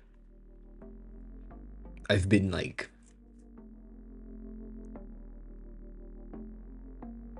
seeing my bank account stay stable. I haven't really digged too deep or received too much, so I'm like fluctuating at the same level right now, which is really bad for me. It's way lower than what I'm used to. But yeah.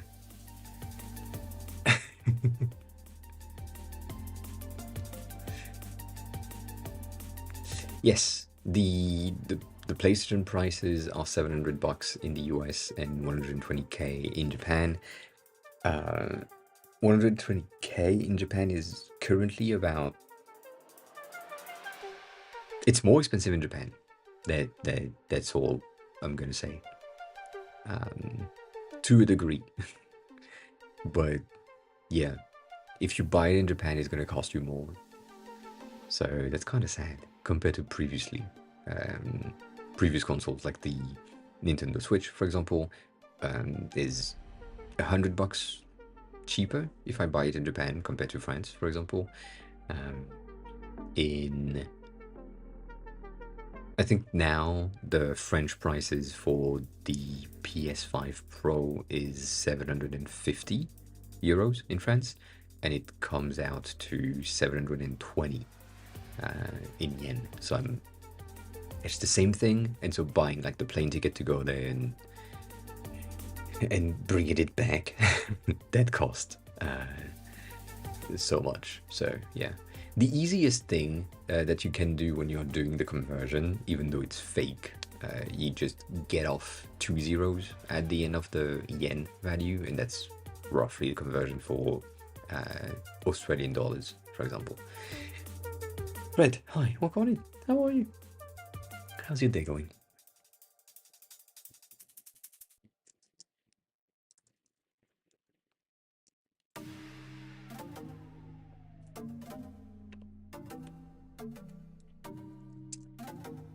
Yeah. Like if it's 699 for USD,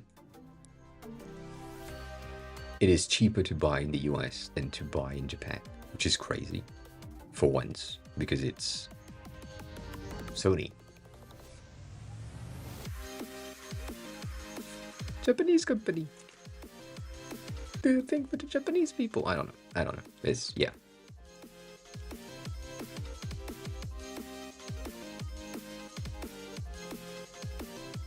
Uh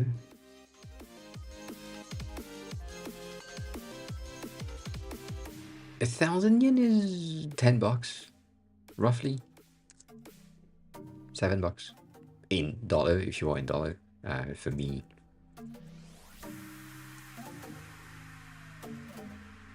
it's 6 if you're in pound.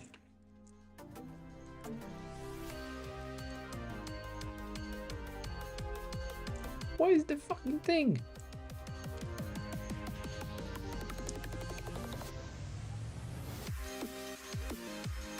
It's 5.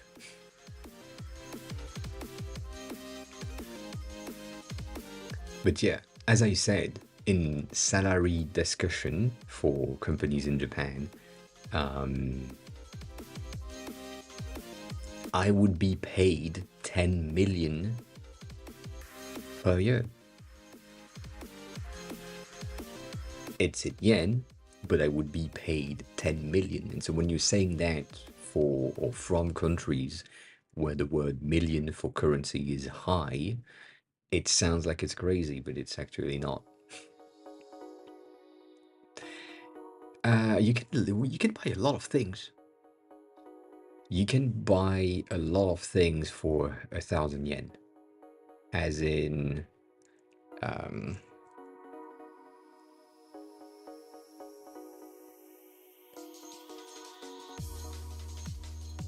like some of these things, these ramens are 1,000 yen, which are pretty expensive to be honest. But these are 1,000 yens, and these are bowls of ramens, so it's like $5, $6 for a bowl of ramen, which is pretty good. In some of the cheapest parts of Japan, and even cheapest part of Tokyo specifically, you can find bowl of ramens that are like 200 yen, 250 yen, and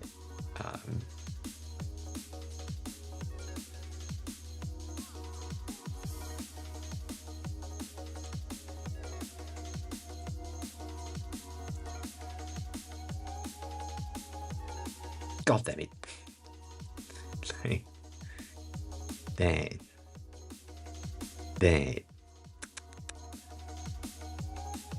That's cheap. And yeah, I mean, a lot of the Japanese food in general is pretty cheap. Like Family Mart, 8, I guess. That's so bad.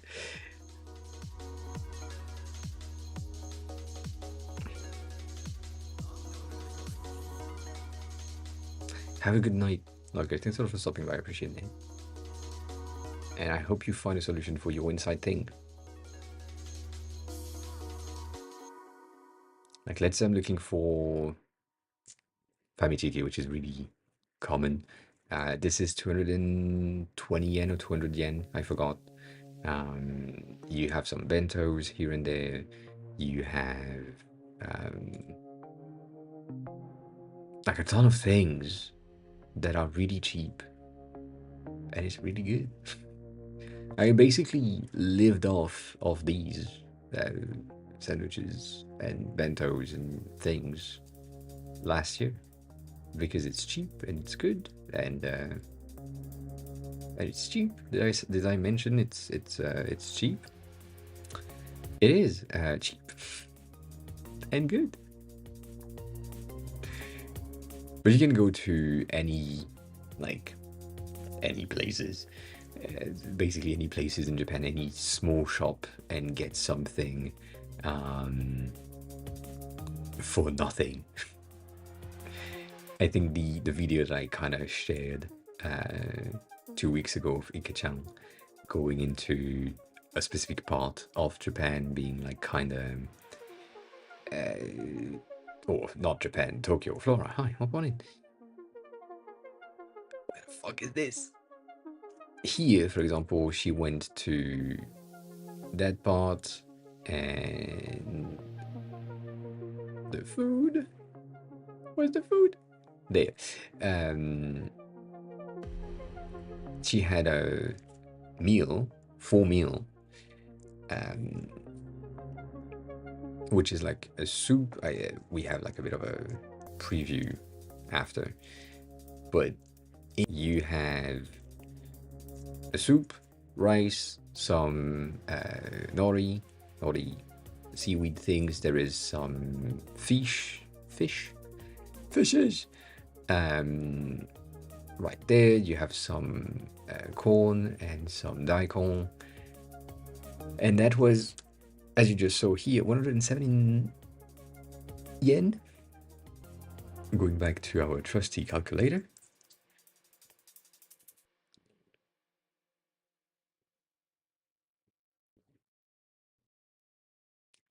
Point proven. Uh, and this specific thing where she is right now is a specific part of Tokyo, which is still close to one of the like famous places area. You can probably see like the Tokyo Skytree Tower, which is one of the really popular places, and basically on one of the side streets of Tokyo, you have where she was for 170 yen for lunch. A pretty good bento for the price with a lot of content. Have a good night, Stony. Fix the macOS thing. Lol. Take care of yourself. But yeah, also that video specifically, I like it a lot because it's also shows that in a part of Tokyo that is extremely close to the center, you also have something that a lot of people say doesn't happen in Japan, which is trash. And when I'm saying trash, I am saying trash everywhere. I wish I could see the spot specifically that we were talking about earlier or in that video, which is there. Like the entirety of things. Trash exists in Japan in some places. And when there is trash, there is trash. Like it's not one bottle here and there. It's just like trash. This part of this park or this street or this specific thing is just for trash. And that's about it. But the rest of Japan is kind of clean. So yeah, as we just saw a second ago, from the initial place here, everything is extremely clean. The street is extremely clean, and then she goes in another side street, and things are not. But yeah, that happens. Nonetheless, cheap. So based on where you are in Japan in general, but also in Tokyo in general, you can find meals and things for 1,000 yen that are really good. If you go to a convenience store, it's going to be more expensive than other places. If you go to moms and pops types of shops, that sounds, it's going to be cheaper. It's going to be good. And we're going to love that.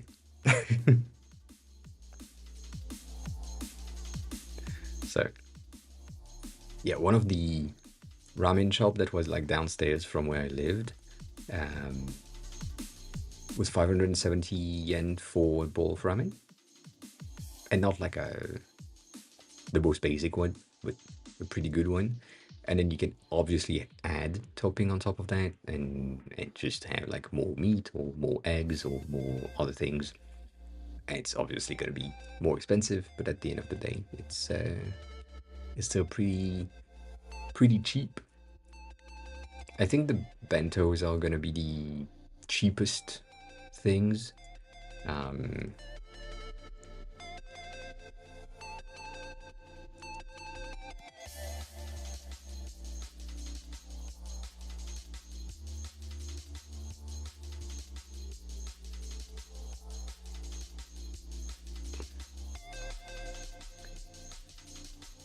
uh,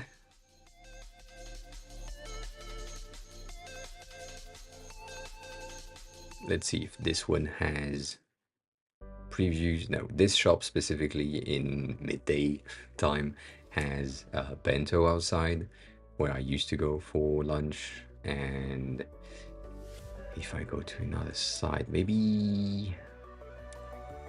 No, not that. Not that. God damn it. Maps.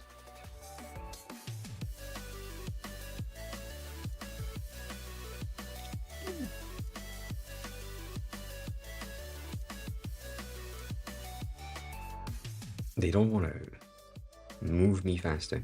From time to time, we had food trucks like this one right here. And for fuck's sake. And that food truck specifically, I don't know if we can see the prices, but that's also the same thing. That is 500 yen, 800 yen roughly for lunch, and it's pretty good. We also had like another one right here, and from time to time we had another one here. Though this one, which is a curry place, pretty good, pretty cheap as well. So I used to live right there, so that's why I know that street specifically. But these are like shops that are coming in and out really quickly. And then if you go into the OK store, for example, this is just a department store or the supermarkets type of situation. But they do have these things, which are freshly made bento, freshly made sushi, obviously. You have some freshly made pizza, you have some sandwiches, things that are made every morning or technically every day, and it's good, and it's cheap as fuck. Like, as you can see, that platter of sushi is like $7.99.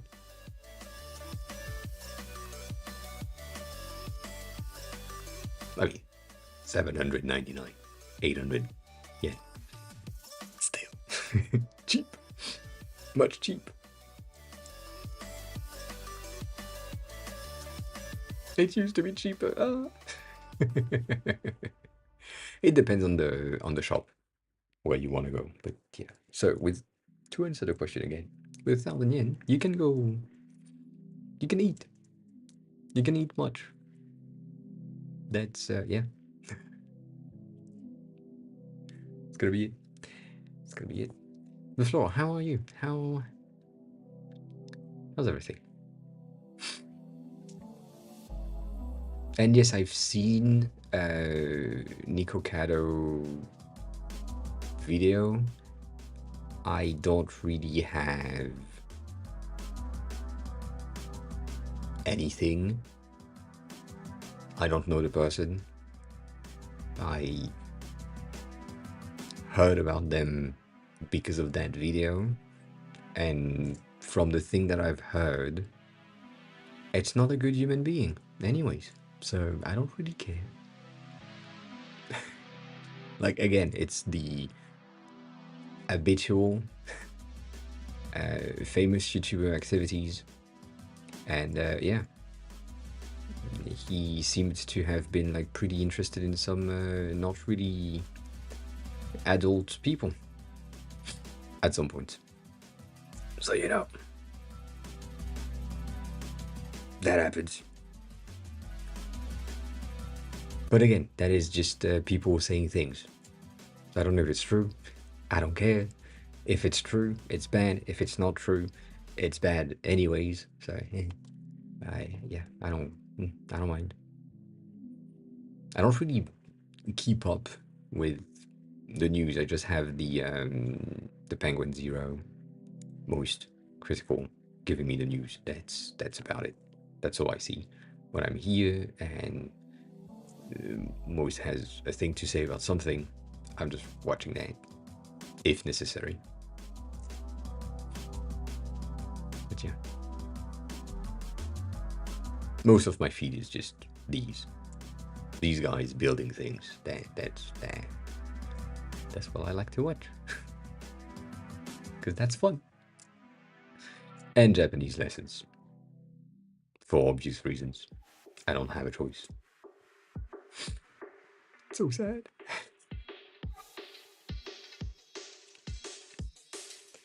Anyways,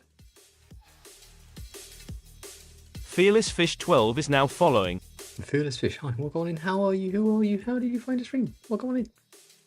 I said welcome on in twice. I hope you're good.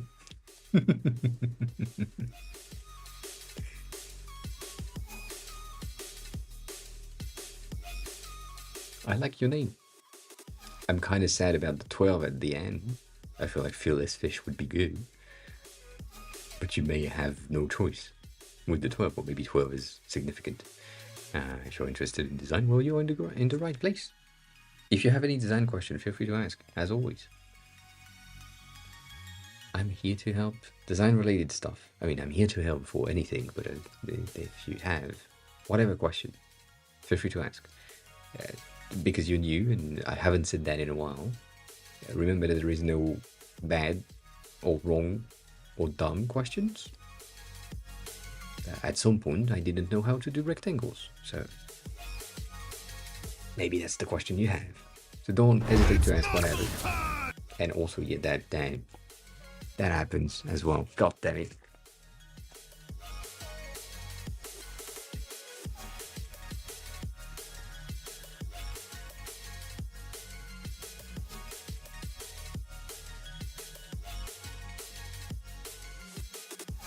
Here, figure it out. It squeaks more than usual. Like, really more than usual.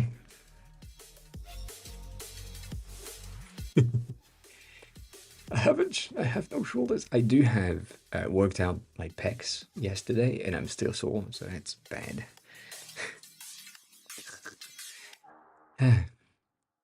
Also, these movements are doing the front of the shoulders and not the back. So I'm gonna be the classic bodybuilder style things where my back is flat and the front of my shoulders is just bulky, and I don't like that.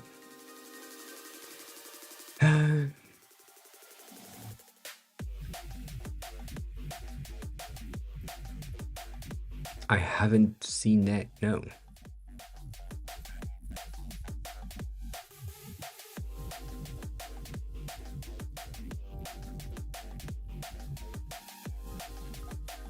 That's interesting. Is it real ads?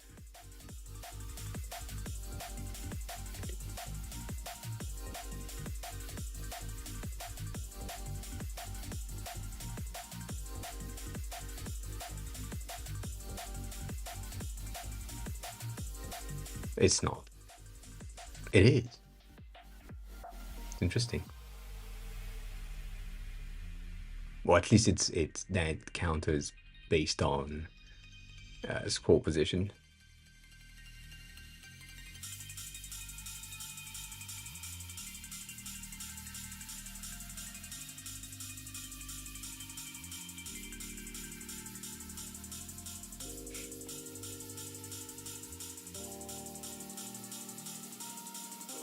If he made 22 cents from me just bitch, from me just scrolling is pretty good. Oh, that was crazy. I didn't see any of these. Um,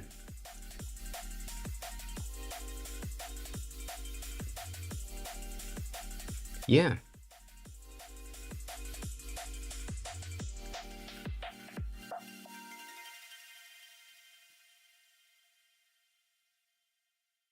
that that's good though. I like that. Here you go. Hi, welcome in. Thank you for the ads. I don't know if it works. I think it did. I think it did work.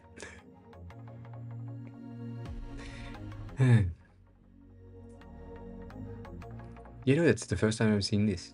That was the first time I was seeing this. Um, so that's interesting.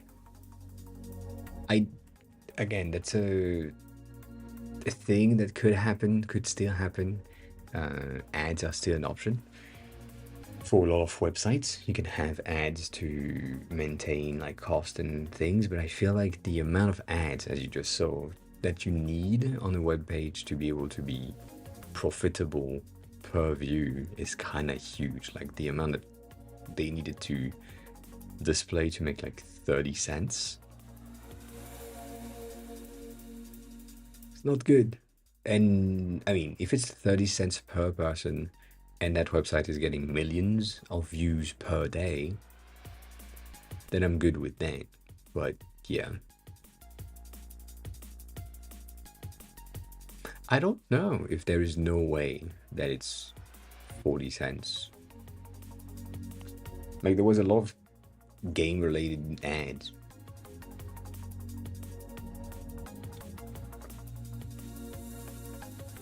So that pays. Maybe they did. I don't know. I don't know.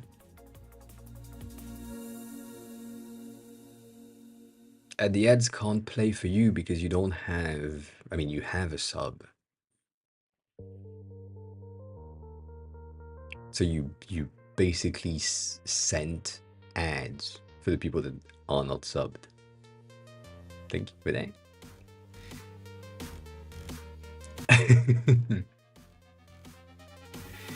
Yeah, because you have you yeah sub you sub, therefore no ads.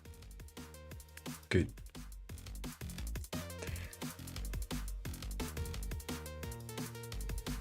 I feel like this is low. Like this is kind of low for today. I'm kidding. I'm kidding. I don't care. I mean, I do like the follows, but you know. How was your day? Here you go. How's everything? What was I saying? Ads. Yes, ads on a blog. I think could be good if you have the right ads. Like, that feels like a good thing to do. Like if at the end of the blog or at the beginning of the blog you just say, this blog is funded through ads, so the next 3 scrolls are going to be full of ads. If you want to support me, just scroll slowly. If you don't, skip here. Like click that button, skip the ads. Potential, like just an anchor that gives you a quick access to the next bit of content of the article could be a pretty good thing. Oh yeah. Yeah.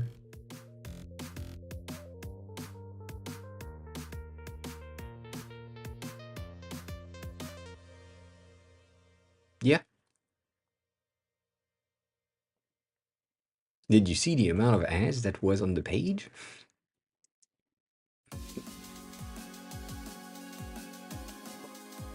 Like we can count them.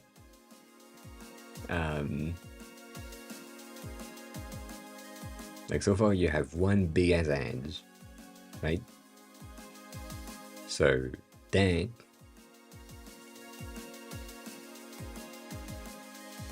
that gives them like 0.2 cents based on that thing, counter related things. Now there is this one, and it just raised that by like almost nothing. And then I have more ads, so it goes faster. So far we've had 1, 2, 3, 4, 5. Maybe it's counted as 2, maybe it's counted as 5, I don't know, but let's say just 4, 5. 6. And then 7, 8, probably 9, 10, 11, 12, 13, 14, 15, 16, 17, 18, 19, 20, 21, 22, 21.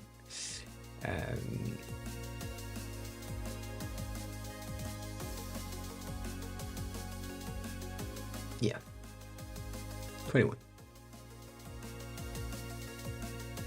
So you add up that 7 cents times 21. That's gonna give you 14. And that's probably a different currency.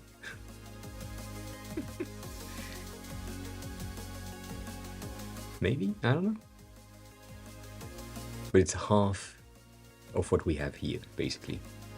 14 multiplied by 2 is like 30 something. So 28, 29 something technically. So I guess that works. But even then,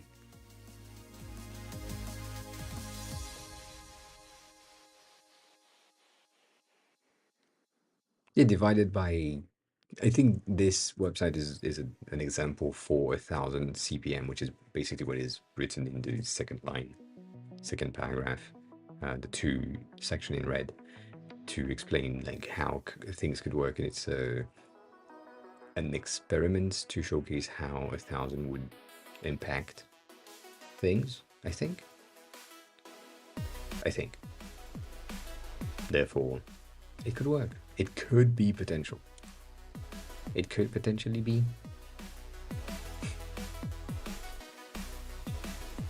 I think that's the idea. I think. I like the concept of it though. Yeah, no, I doubt that it's that value specifically. Like I doubt that it's 30 cents.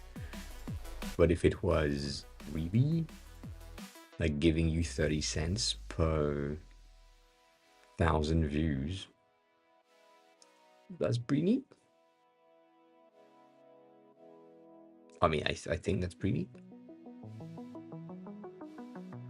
I don't know. Well, maybe. I need to pee. 1 second.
Might refill the water as well.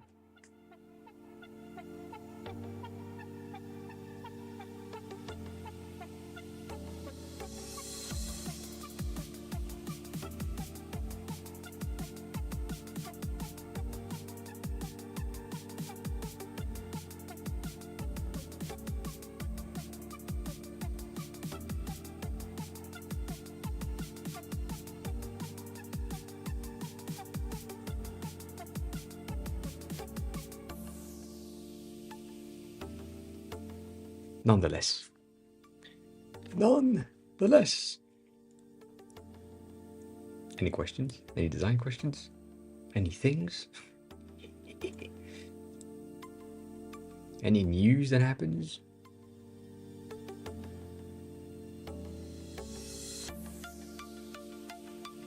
God, that's crazy. That's crazy. I haven't, yeah. There hasn't been much that I can share just yet. I've been slowly giving you hints at stuff that I've been doing. The apps is pretty good. If you looked at the latest, one of my latest tweets, here, where it shows that I have spent 28 hours on TikTok last week. You can see that I also spent like 9 hours on something else. You saw nothing.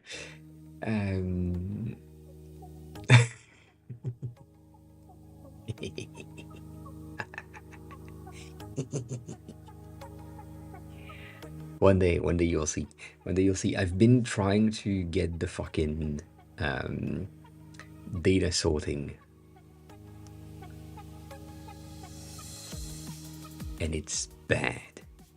Right now we are parsing an XML file to get the data that I need in the app. The XML file is 116 megabytes. If you know anything about codes, that's heavy for a text file. And it contains 1,200,000 and something thousand lines. And it's not efficient at all. So I've been trying to figure that out, and I've been scrapping the entire app and building it from scratch 3 times.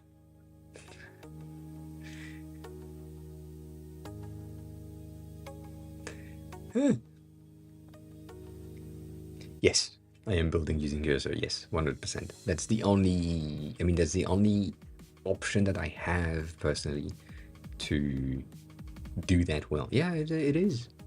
It is pretty good. I did the basic of it through Claude, like just Claude AI to. In the beginning, I paid for the pro plan of Claude, and then yesterday I started to pay for the pro plan of Cursor as well. So yeah, it works. It's working. It's working. It's pretty good. The fact that I think I kind of shared that last time. Let me see if I can just plop that in.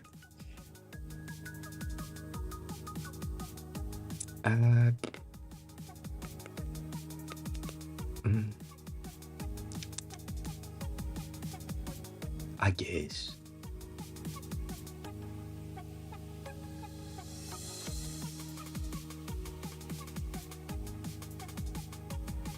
That's not gonna work. I don't care.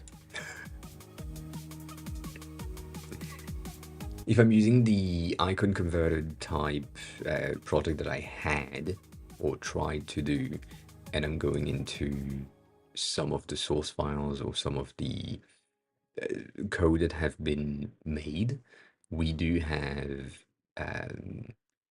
somewhere something which obviously I can't find right now.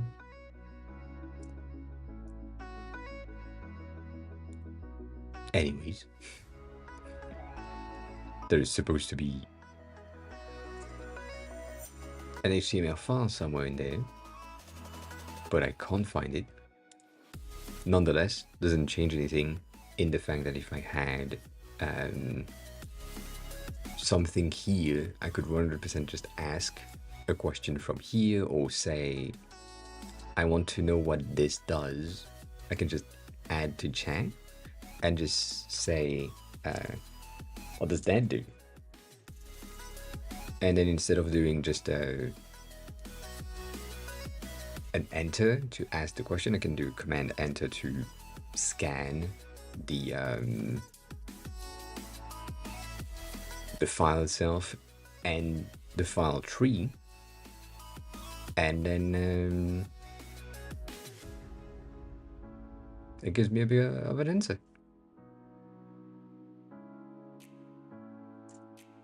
That's pretty useful. If you don't know shit. If you do, then, you know, yeah, whatever. But if you don't know, and you're like me, you just want like to understand, you can just ask question, it's pretty good. And if you need something specific, like, I don't know, maybe I can just go in there and just say, it's right there in the top left, right, top right section. Anyways, let's say I needed like to add like, let's add an index.html, html with a grid of icons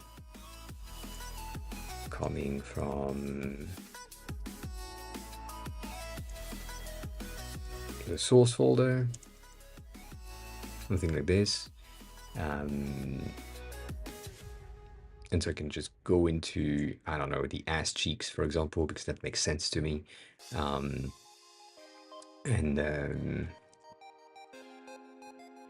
Like the one selected here, I don't know, I can just press enter and it will just give me things. Let me see if I can just zoom in.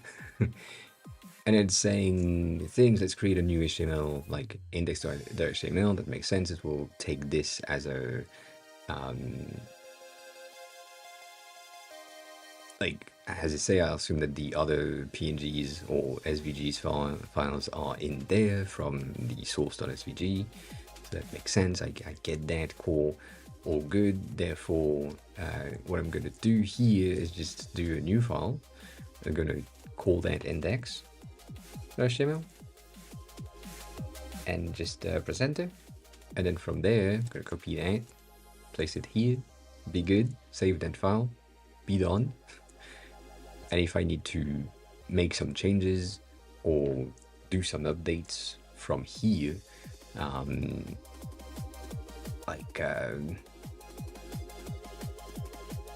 can just ask it and say, let's do the thing you added in comments.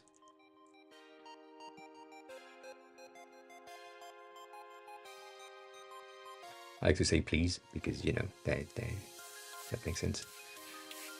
And it will just pick up that specific file, check the section that I have, and yeah. They said I need a Node.js scripts to generate that list. Cool, so I probably need like a Node.js somewhere. And in my HTML file here, I can say I want to apply that to that HTML file. It will give me this, which I love the most, which is, okay, that this thing is a comment section thing. It's going to be replaced by this. That makes sense, cool. And I can accept or not accept that, or just accept this one specifically, but not the other ones. And this makes a lot of sense for someone that doesn't know shit. I should just accept that, save the file, be done, move on. And so what I'm doing most of the time is I'm navigating through Cursor and Xcode, because Xcode give me like errors when it tries to generate things. And then I'm also using Python for scripts to parse and manage my XML files. It works. As I said, before I use Cursor, I created the apps and the skeleton of the app and the working version of the app in like 3 days through only Claude AI. And then I had to pay for it. And then after that, I had access to the thing. It was good, and I did. Basically, in 2 weeks, I had a working app with a concept and a thing. Yeah, Cursor is basically an integration of Claude AI and other AI models directly inside of a version of VS Code. So anything from VS Code is working there as well. If you have like plugins that you are used to use in VS Code, you can enable them here. And it's just like a sidebar for chat that can get context from your file tree, from your files, and it's really good. And the fact that currently Claude is the best for code, that's interesting. And Cursor Small is a cheaper, less expensive, less powerful, but still good. If you just need like something quick, that's enough. And that means that you don't need to pay like for the higher levels. But it's pretty good. Yeah. I mean, in Swift, because I don't know shit, it helps a ton.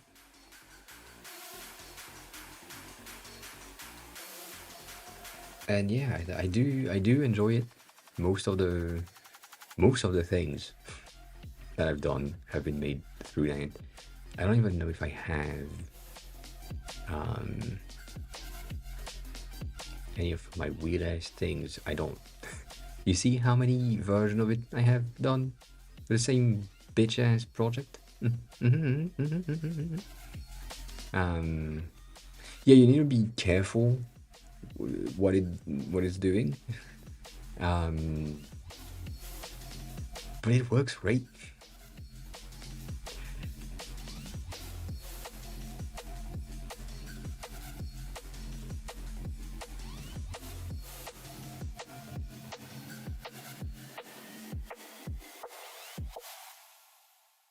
I think I know what it's about. I think I know. But one of the things that I do like is that it is behaving as a project. So for now, like for example, I just reopened the project that I haven't opened in like a month, roughly, and it still has my chats. It still has my past chats, and it still knows where we were, what we were saying, the context, and all that thing. And what I do like, and actually one of the reasons why I deleted like one of your functions, probably because you didn't do the code base check when you asked the question. So in order for it to have like the file in memory, you need to basically either open the file itself and or link it specifically. So what I just do is go in and click on it, and that's enough to put them in memory quickly. So just going through all of the files to preload them is okay and simple. And then in my app.js, I can just ask it to analyze the code and give me refactoring option. And instead of just playing or pressing enter, I'm just going to press command enter. It's going to go through what's supposed to go through all the files. And yeah, it's indexing things.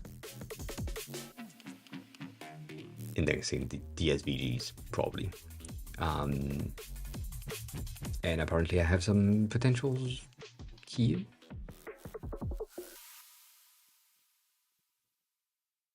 That I could implement. And so if you know what you're doing, which is not my case, again, that's a very important thing. If you know what you're doing and you understand what is written there, then it's a really good help. And if you don't know what you're doing, my ass, um, and you trust it blindly, it kind of works. I would probably, I would have had to, or I would have been faster in creating the apps from scratch um, if I had knowledge, which is not the case. But if I had knowledge and understood how Swift UI works and how all the dependency working and all of that, I probably could have had finished the thing, because it happened a lot of time where it deleted an entire function, it deleted an entire viable name, and then it's just missing.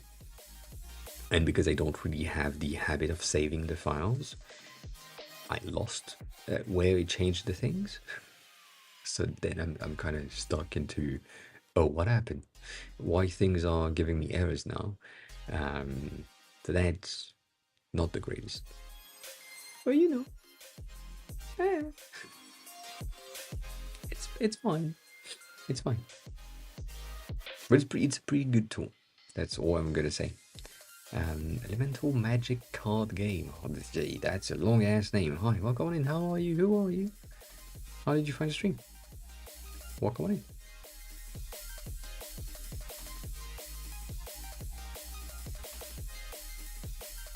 EMCG. Randomly. Interesting. Well, that happens. Welcome on in. We are a design community. So, if you have a design question, feel free to ask.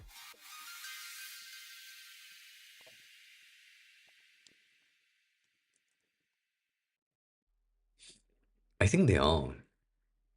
I don't think there are a lot of design streams.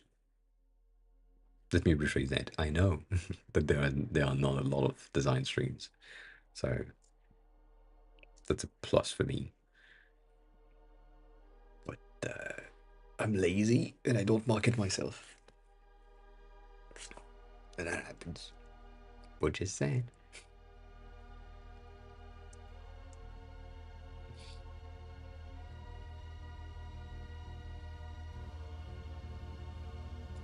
But yeah, no, actually look at that. I mean, I talked about that last week, but this is just cursor, and code. And it works well.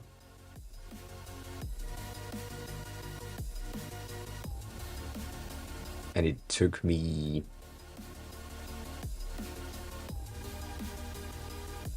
2.5 hours probably to do, like to figure out.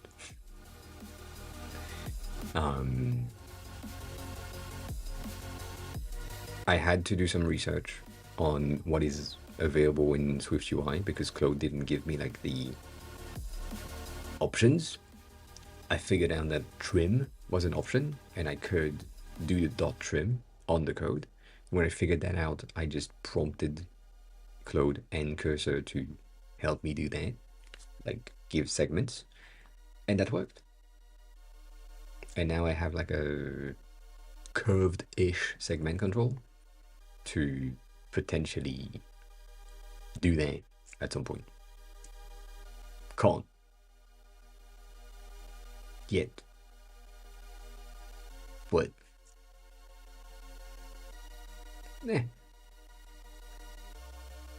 as a concept, it's pretty good. The concept of the AI note-taking app that I did for a job interview, that could be done probably in 3 days as a web page, probably with Claude and Cursor, because the design is done already, and I can just send them a screenshot. It works as well. So yeah, doing that is more complex, but it's feasible.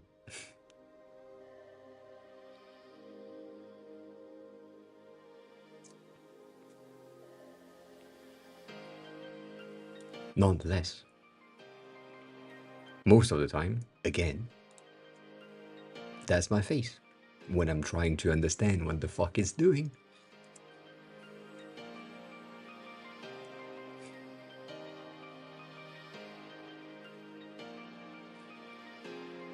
But overall, it's pretty good. 869. Oh, nice. Or 8069, technically. That's a lot of. That's a lot of.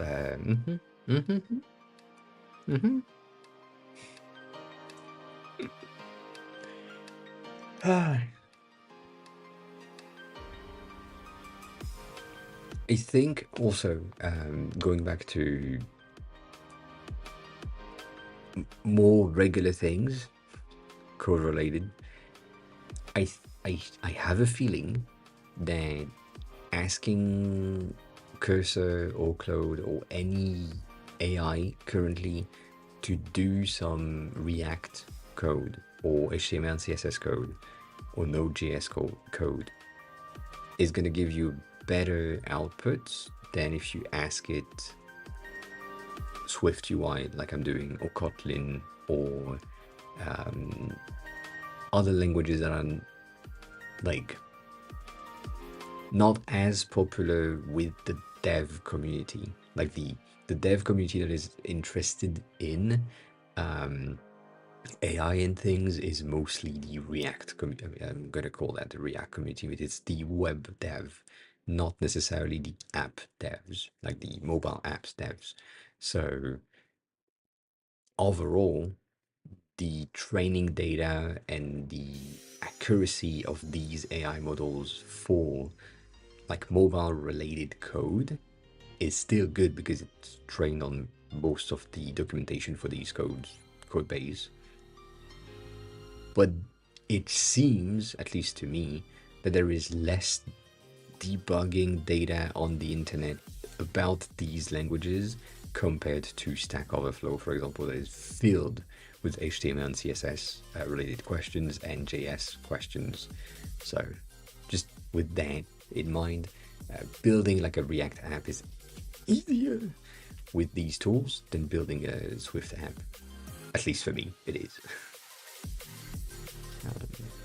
And now that Claude has the thing they called artifacts, you can ask, you can ask the chat to just drop, like you drop an image and you just say recreate this in React, and it does it pretty well. One of the other ones that we haven't talked about is this one, which I'm tempted to try out, but the Replit agent is paid, and I don't want to just pay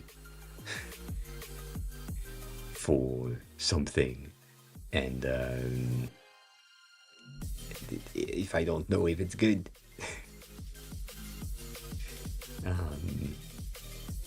So yeah, that's the thing that I'm unsure, but they already have a ton of prompts or preview prompts that seems to have worked, and yeah.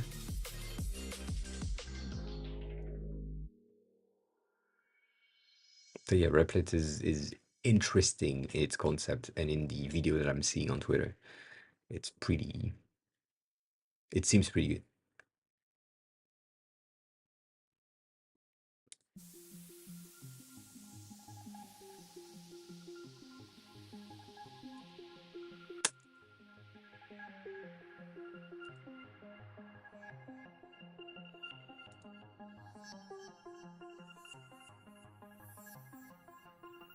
Yeah, and I don't know exactly how that works, but that's the thing that I need to try out. Not gonna burn one of my free credit on stream though. It's not gonna happen. But yeah, a ton of agents and helpers are coming out, popped in. So to be tested. That's what I'm gonna say. To be tested, to be checked. And if it works, and if it's good to you, I think that's nice. I'm gonna repeat myself, and then I'm gonna find someone to raid. If, when you're trying it out, and you have no knowledge like me, it's not good. If you have knowledge of code, it's gonna be way easier because you can 100% just go through things, fix the bugs that it's creating, and help go through things. Just remember, make sure to go through. Yeah, give it context.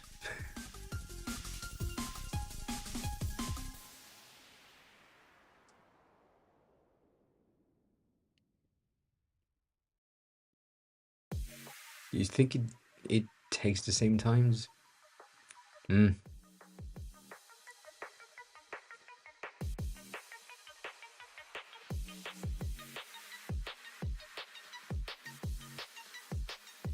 Yeah, I'm cross-reading, Alan, but I agree. I agree. Um,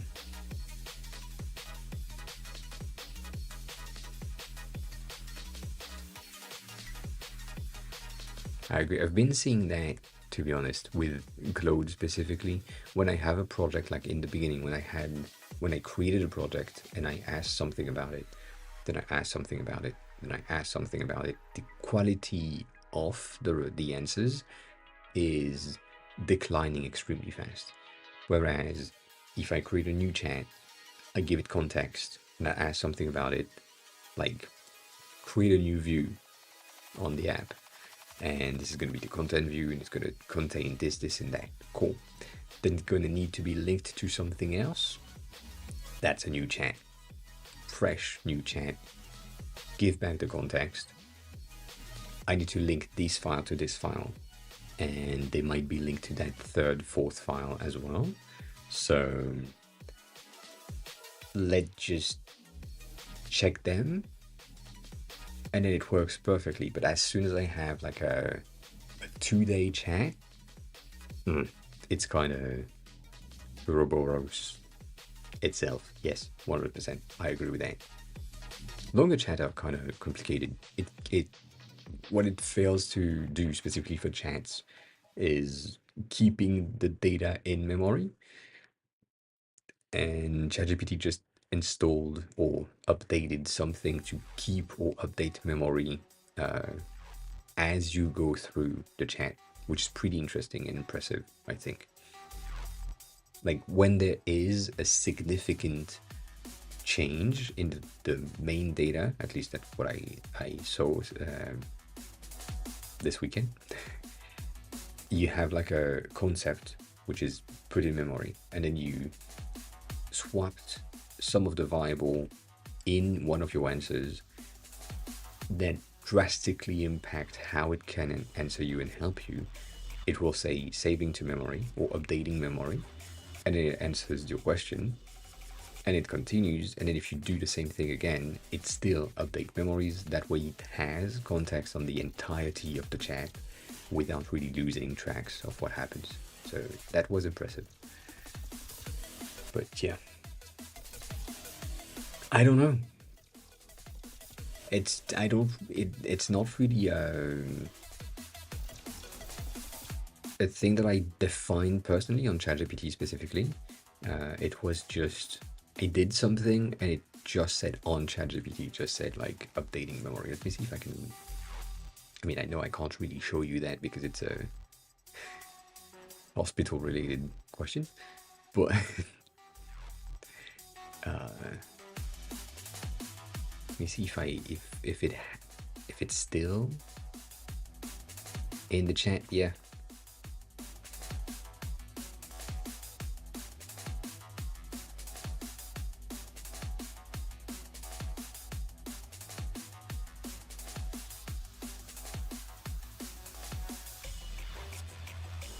It did that.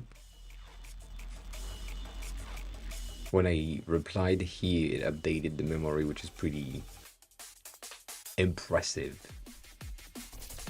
But it wasn't from a me thing, because my answer here triggered this. So, yeah. That was nice. And then on cursor, you do a control enter or command enter to give it context with the file tree that it had access to. So that's the first thing. And then the second thing is you just add files. Like you say, I want to talk specifically about this JS file and this logo.svg, and I want you to do something with these three files specifically, and that's the context. You can also do the code base enter or embedding or re-ranker for the whole thing, which is whatever, but it works for cursor specifically, which I do like. If that was your question about the memory thing, I feel like it wasn't.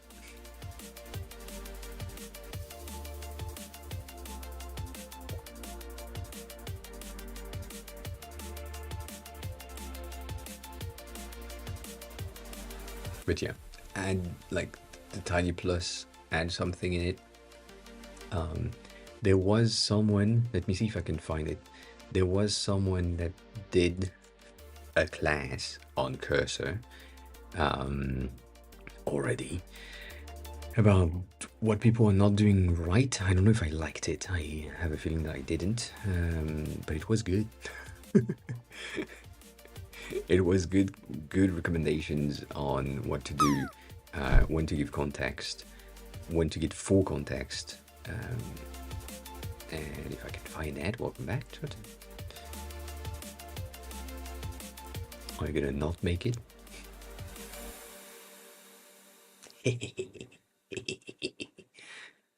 I jinxed it.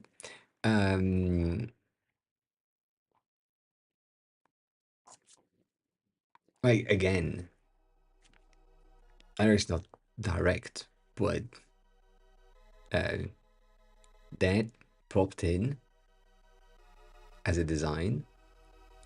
That person said, "Oh, that looks cool. Let me create it through Claude."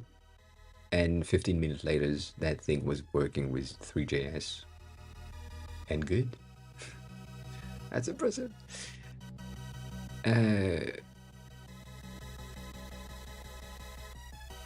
Oh, that's interesting. Yeah, I did that 3 years ago. If you have a question about that, please don't hesitate to ask, because it was interesting to build like something for school.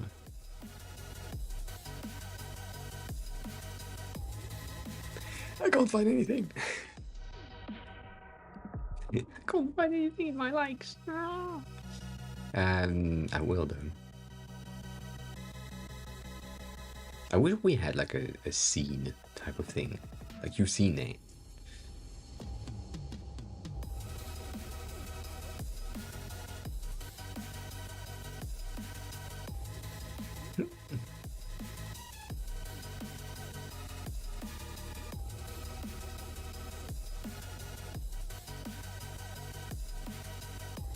But yeah, everyone right now, from what I'm seeing, is using and or showing things. Which effect? The infinity particle thing? I can go back to it. Sorry, it took me a bit of a second to read that. I'm gonna send you the tweet.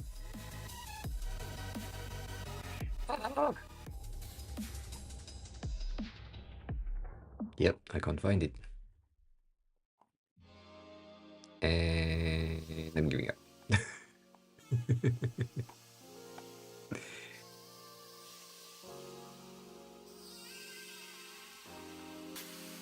Oh, that's about Sorry for the flashes and the colors and all that. I know it's a lot in one go. There. Original with inspiration and things right there. So original was from Tatiana that did this thing. I don't know if it's really from her, them, I don't know. It was made with Midjourney apparently.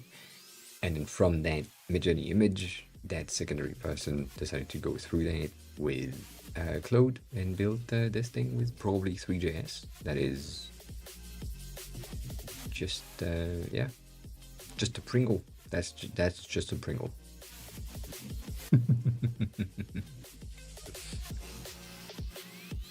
And then made some updates to make it like cursor reactive. So that's the second one. Even though you can click on the profile and have access to it, but still, they're things.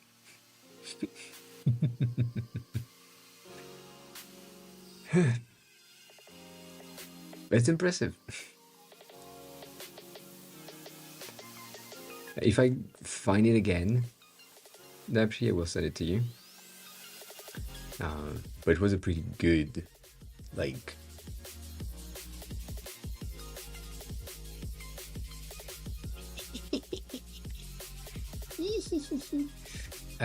sorry, this was fun and real fun, but yeah.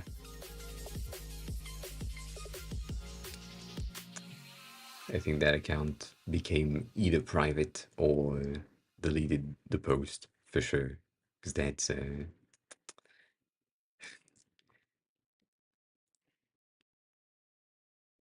yeah.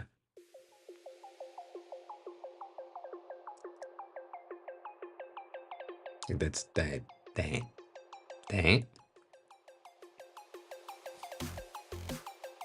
Right. Apple just announced its new visual intelligence for iPhone 16, and it look insane. That's the tweet. And the reply was, if only there was a way to learn the restaurant's opening hours and menu when you're standing outside of it. If only. I don't know what could exist when you're in front of it already. So yeah, that's a fun thing.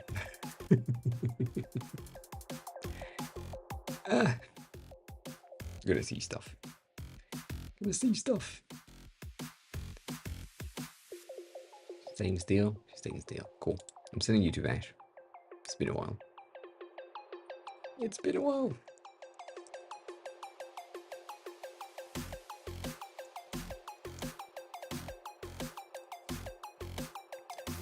I'm tired. So yeah, if I find it again, actually, I will send it to the Discord somewhere so that you have a bit of information there. But yeah, join me for the raid as always. The VOD of the stream is going to be on YouTube, saved in the live section as it should be. And then if you have a question and I'm not live, you can join the Discord, which means that I shall be live next on Friday at 6:30 p.m. Paris time. UTC kind is not a thing, and you can stalk me online if you want, which is on the social link. Everything is there. What else? I said all things, as always. 8070. And if you want to give me money, you can sub here, but that's not necessary. Would rather you buy Mom! a UI kit, which is much better because you get something about it. It's good. It's a good UI kit. We like that. Anyways, as always, take care of yourself. Enjoy the rest of your days. All of that. Who won? I can't see. Streamer on. Streamer at what? Man, oh hi. Bye. Take care of yourself. Eat something, drink something, be kind to each other. I'll see you soon. Bye.